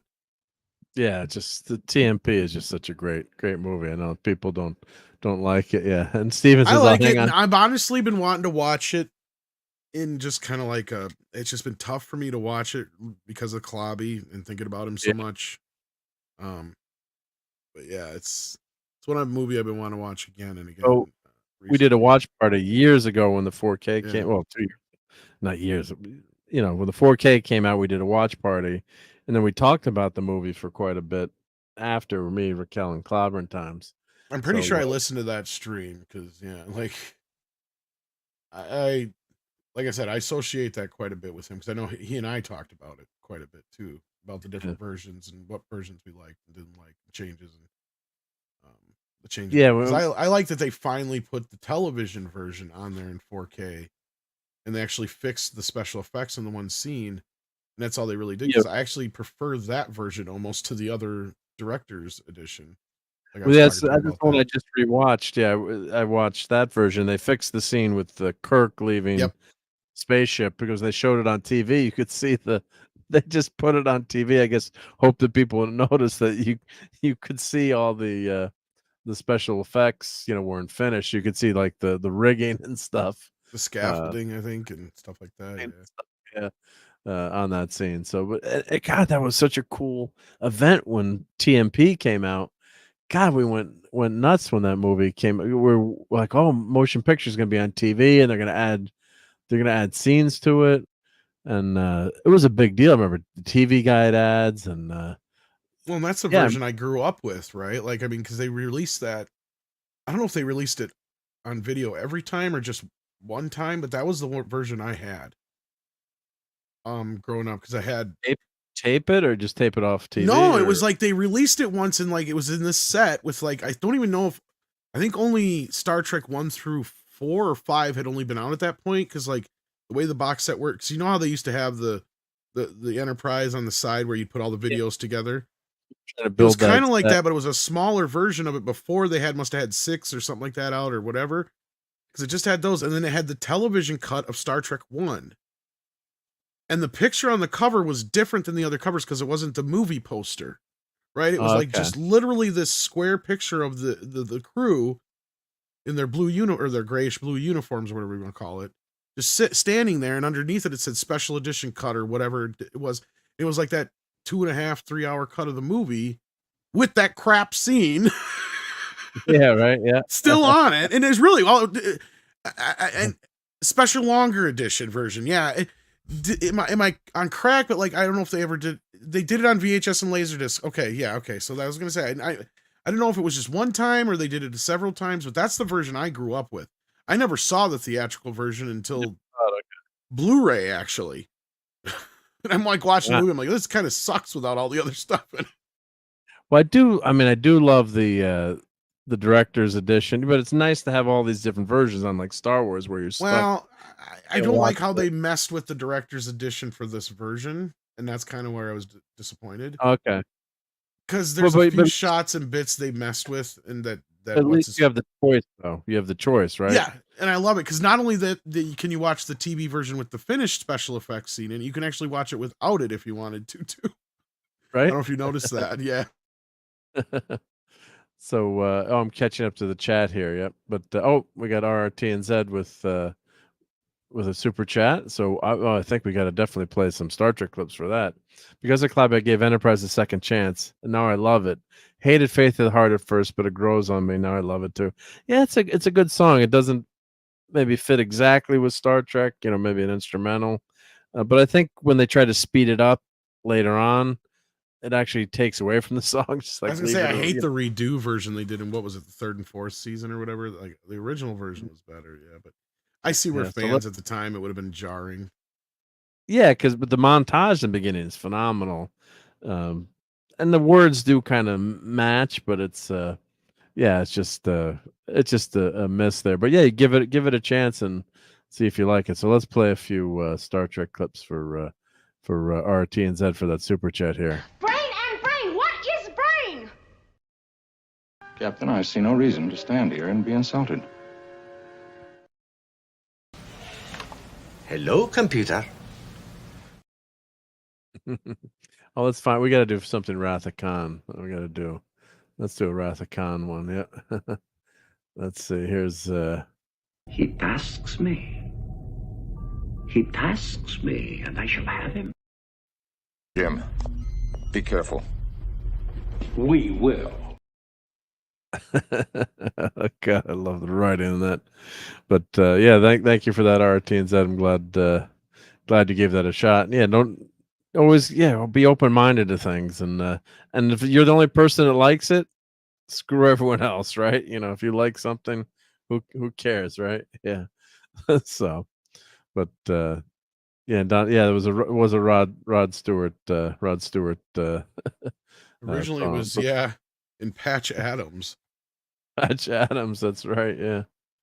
So, but yeah, I think. Oh, and I did put the links into the chat too from the review of first review of we did the 4K unboxing. I did that with Clobber Times and I think Raquel. I don't know if Raquel made it to the unboxing, but then we did and Jill showed up. Was there too. We did the motion pictures director's cut discussion and review. So gotta go back and watch that. And thank God we have all these videos we can watch at Clobber Times to remember them and talk, see what his opinion on things. But the other thing that we wanted to mention too was the Iconicon that Retro Blasting did.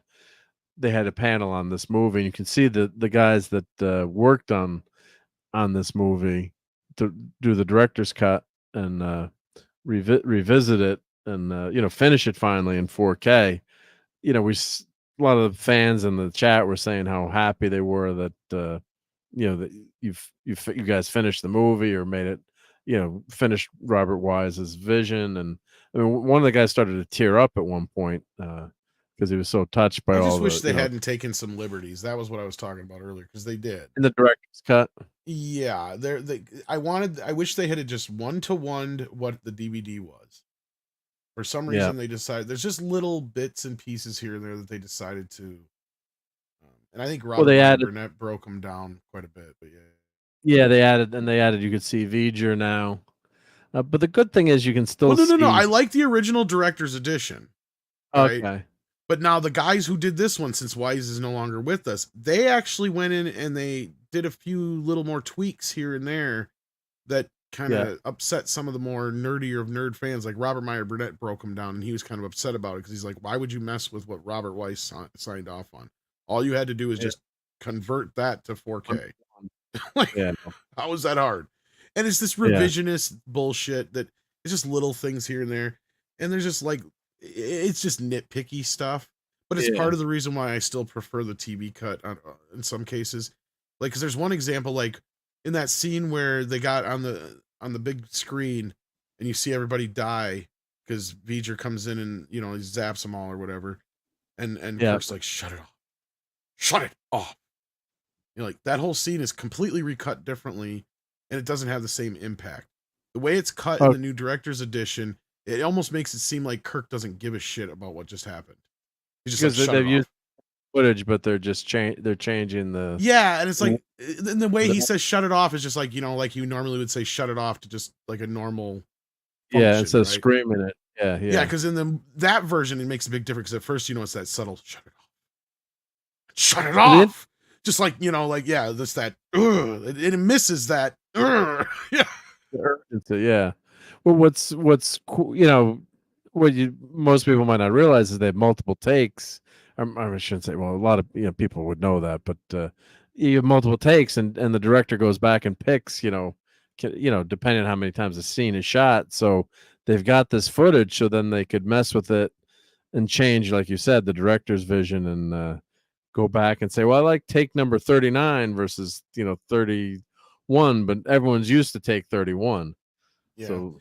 And I'm trying to remember, there was something else that also irked him, Robert Meyer Burnett, the wrong way about it too, because they changed one line like later in the film too, and it was for modern reasons, and I can't remember what it was offhand. I wish I could. What do you know about Star Trek anyway? No, just kidding. But, and he's the guy that did all the special features. We're movie nerds here, and that's one of the things we love so much is just all those special features, and they're disappearing from our DVDs or Blu-rays. They're not going overboard and doing all these great special features anymore, unfortunately. Once in a while they'll get them, or they're just saving these 4K releases. You're getting the old the old special features, which is fine, but for new movies that's a trend. And once in a while you'll get something where like they've quadruple dipped me now on Karate Kid. I tell you what, I don't know if you bought the one again. And it's all just because of special features the last couple times. Because I got the 4K one initially when it first came out. Then they did the trilogy. Special features. Well, yeah, they had them, but then they found more stuff. Like, and then this new version they just come out now has a commentary with the guys from Cobra Kai. Plus, they finally found, and I like finally, I'm saying in quotations and air quotations. Yeah. I think they've been sitting on them for a while.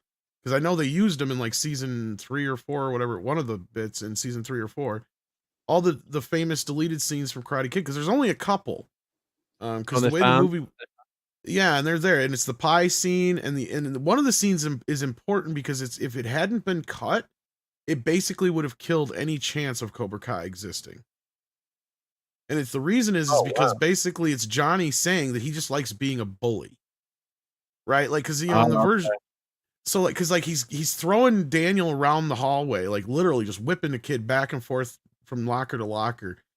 And Daniel's like, "Do you like doing this or whatever? Maybe do you ever stop to think that maybe your teacher's wrong?" He's like, "My teacher says no mercy." He's like, "Do you ever stop to think that maybe your teacher's wrong?" He's like, "Do you ever stop to think that maybe I just like doing this?"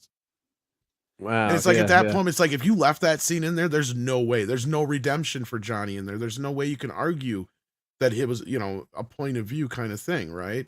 So I'm glad the scene's out, but I'm glad we finally got to see it. So it's like that's cool. Well, that's one of the things that I think was probably my favorite episode of Cobra Kai was Johnny's point of view on the Karate Kid, and they're showing, Ralph Macchio being an annoying prick from Johnny's point of view, like, Douse, getting him on that Halloween night and, trying to kiss his ex-girlfriend. And, obviously it's all revisionist history, but he kind of got involved in that one video that kind of spawned the whole thing isn't wrong. If you think about it, if Daniel had not got involved in the first place, none of that shit would have happened. Right? Like Johnny had no reason. He wasn't even in his fucking sights. Right? It wasn't until he was messing with his girlfriend, who they hadn't really technically broke up yet. And then he decided to insert himself into their personal conversation. Right? It was right in some ways. Yeah, yeah. In some ways, yes. Now he took it too far by kicking the crap out of him. Yeah, right. Like that was where it kind of goes overboard, and but then Daniel keeps egging him on. If you think about it, especially with the Halloween scene. Yeah. Oh, this is we've got Jill in the chat. We've got Courtney here, and we're just about to shut down Courtney. I'm sorry. I was going to step out, but I figured you can keep talking with Courtney if you want. Yeah, I mean, I don't want to make you stop the show just for me. No, that's okay. But no, I know you got a lot of stuff going on, and we can't see who's. Jill made the decision to get sick, I guess. Unfortunately, yeah. Hope you feel better. Get a lot of. Oh, that sucks, Tom. You feel better. Yep. And Jill, I hope you're buying this Enterprise, Jill.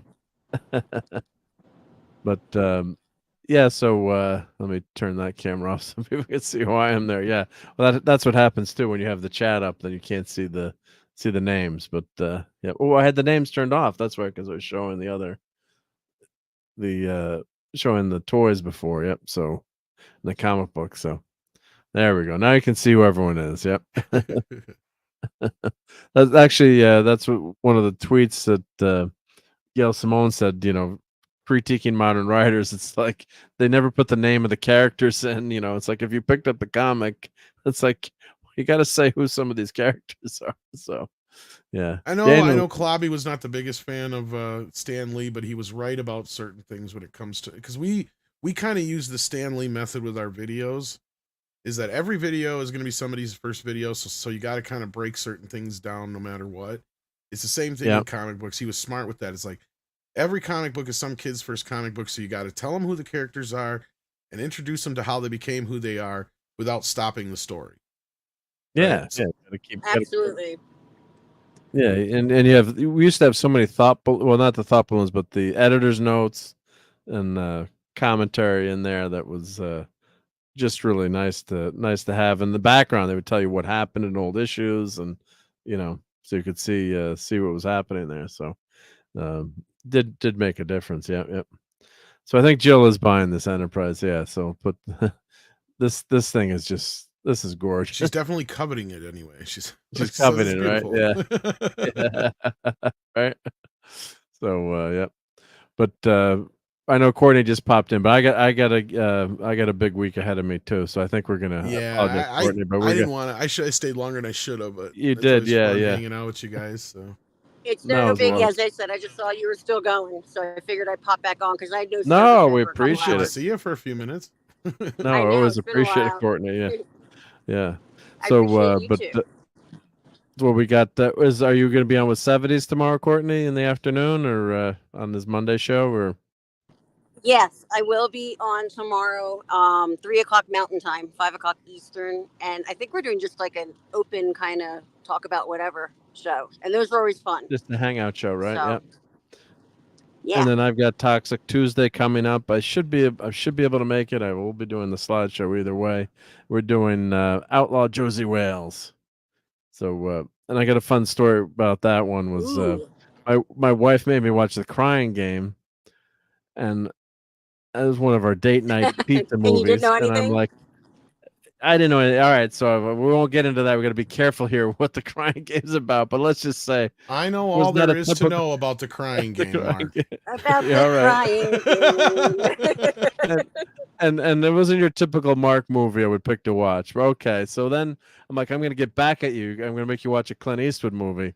You're gonna watch The Outlaw Josie Wales. And she's like, at the end, I'm like, oh, you hated it, right? No, she's like, no, that was really good. I'm That's like, a good damn movie. it.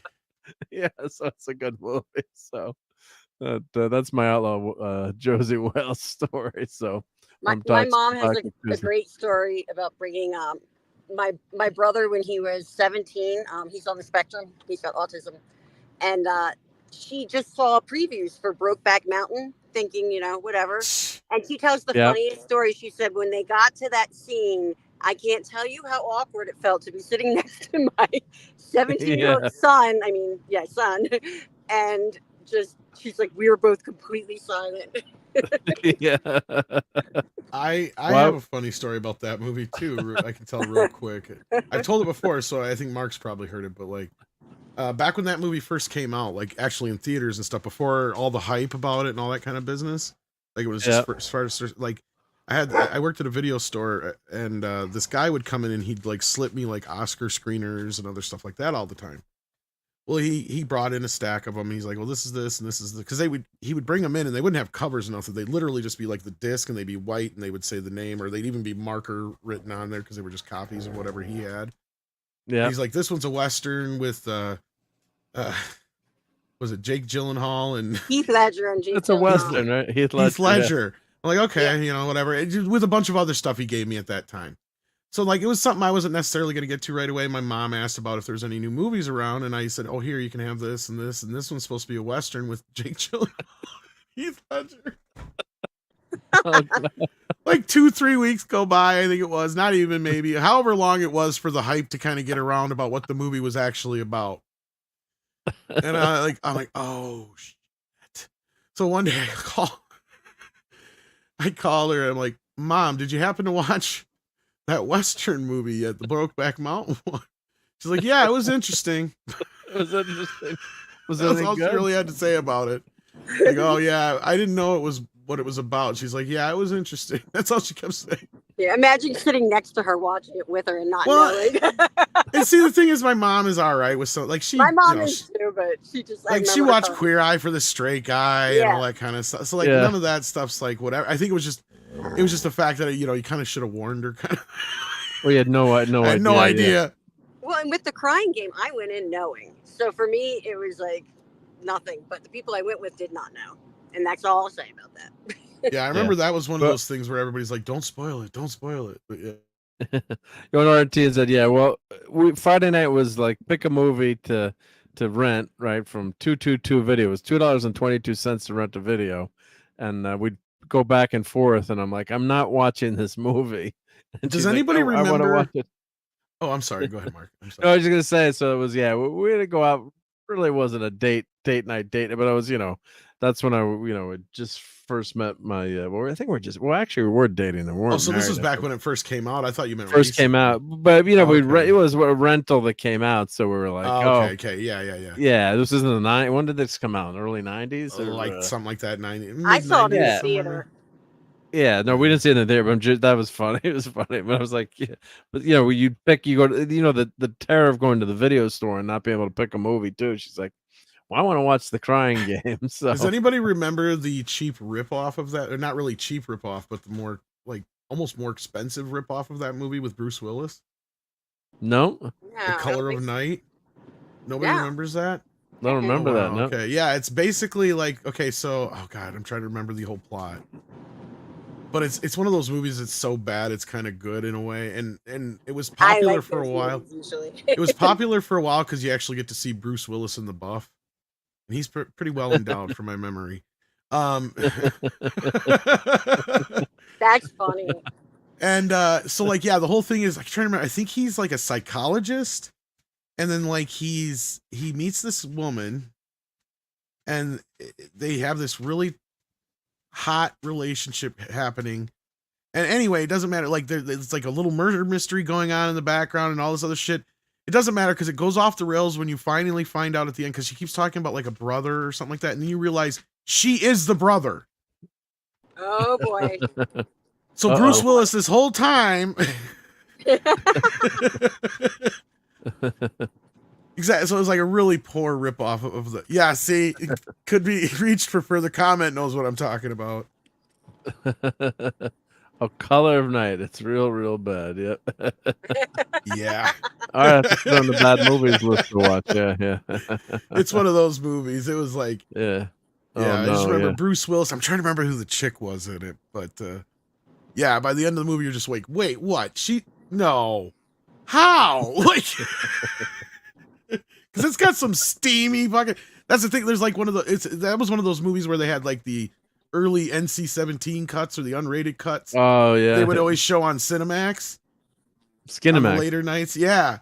It was a Bruce Willis movie. A big. I think it's actually a Disney picture on top of it. Yeah. It'd be a Touchstone, I think, or that's so funny. Or Hollywood, I think it was. Yeah, Touchstone or Hollywood Pictures, one of those. Yep. Or it might have been a Miramax picture. It might have been in that Miramax era. So it might have actually been one of those. But I just remember when it came out, because I was just like, oh, Bruce Willis, blah, blah, blah. Like, oh, yeah, it's one of those notorious films now. But people seem to forgot about it over the years. I have never seen that one. Yeah, don't remember. I was going to say another really bad movie that for some reason is just hilarious to me is Meet the Feebles, which is actually Peter Jackson. Oh, I remember that one. He's supposed to be getting a re-release at some point here. He's supposed to have been getting a 4K remaster, but that's a tough movie to come by.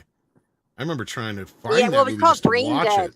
It was called Brain. Yeah. No, that's Evil Dead. It was called Brain Dead. Never mind. Or oh, Dead Brain Alive. Dead, yeah. Dead Alive was called Brain Dead. Yeah, not Meet the Dead Feebles. Alive, Sorry, I yeah. just had a brain fart. Never mind. And that's because there was another movie over here called Brain Dead at that time or something like that. Yeah. But yeah, I know what you're talking about. Yeah, because I found out about this movie too. It's like a what the hell is this? It's like I had to find it. Like, and then you watch it, and it's like, okay. Yeah, it's different. It's odd.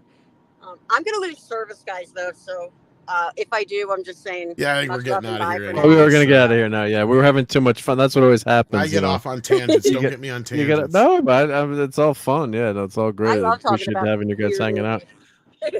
But that's a running joke. Yeah, we can never get out of here because we're having too much fun, which is a good thing to happen, right? It's a good thing, right? I said over 2 hours ago I had to go, so yeah.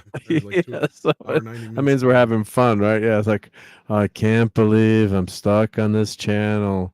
I gotta get out of here. I'm trying to do Eeyore, but I'm not a voice actor. That wasn't. Yeah, now that you said Eeyore, I could hear it a little, but you need Tom for the voices. Don't mind me.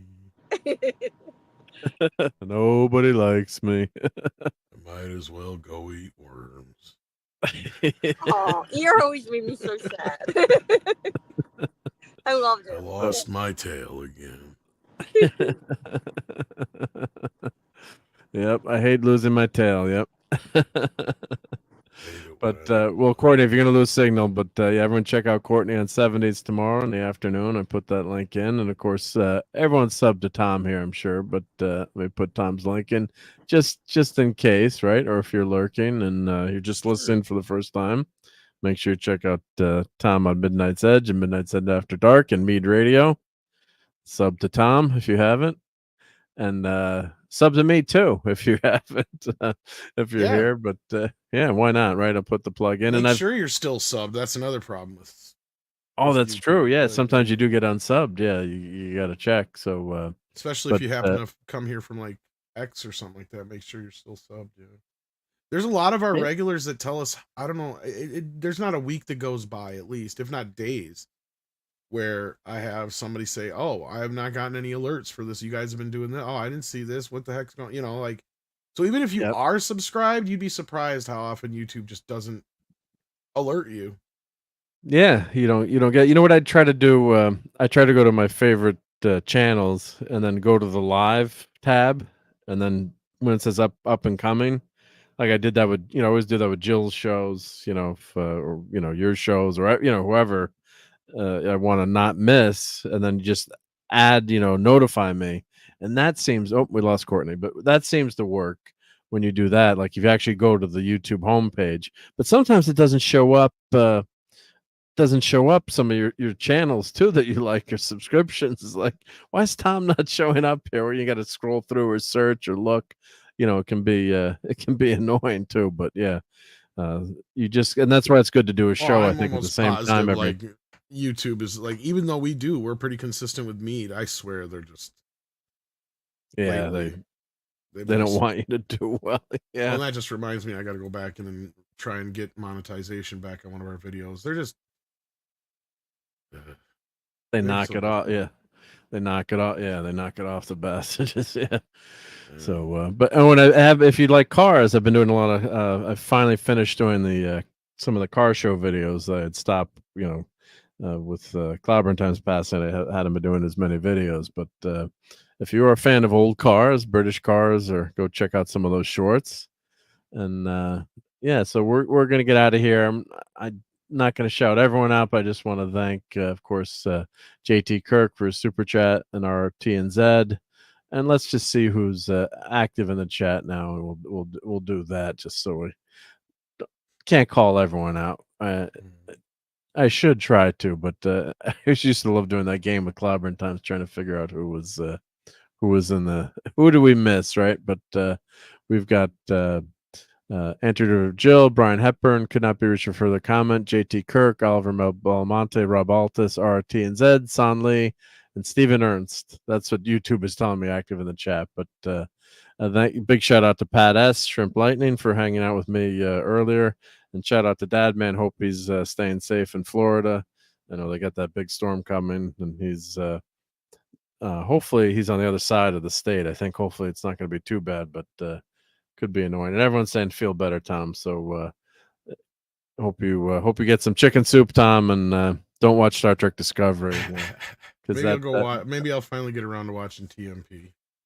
Yeah, go watch that. Yeah, and don't have any macaroni and cheese, because that could be really, really not delicious. That was disturbingly not delicious. I can't believe that made it onto broadcast TV with Star Trek. But so everyone, hope to catch you on Toxic Tuesday, and I keep threatening to do more watch parties, but eventually I'll get back to doing that. But always appreciate. Thank you, Tom, for hanging out with me tonight, and Courtney, and just it's nice to have this little niche on Sunday night where we hang out and talk about stuff that we like. So thank you for being here, everyone, and thank you, Tom, again, and hope everyone had a good time tonight. So yeah, we shall catch you on the next Sunday Night Geekery. Guess what? Next Sunday night. So see, I'm an A+ broadcaster here. How good am I, right? Yeah. So, but no, just always appreciate everyone hanging out and spending some of your Sunday night with us. And everyone have a great week next week, and stay safe, everyone down in Florida. God bless. Take care. Fun storming the castle. It's 106 miles to Chicago. We got a full tank of gas, half a pack of cigarettes. It's dark, and we're wearing sunglasses. Hit it.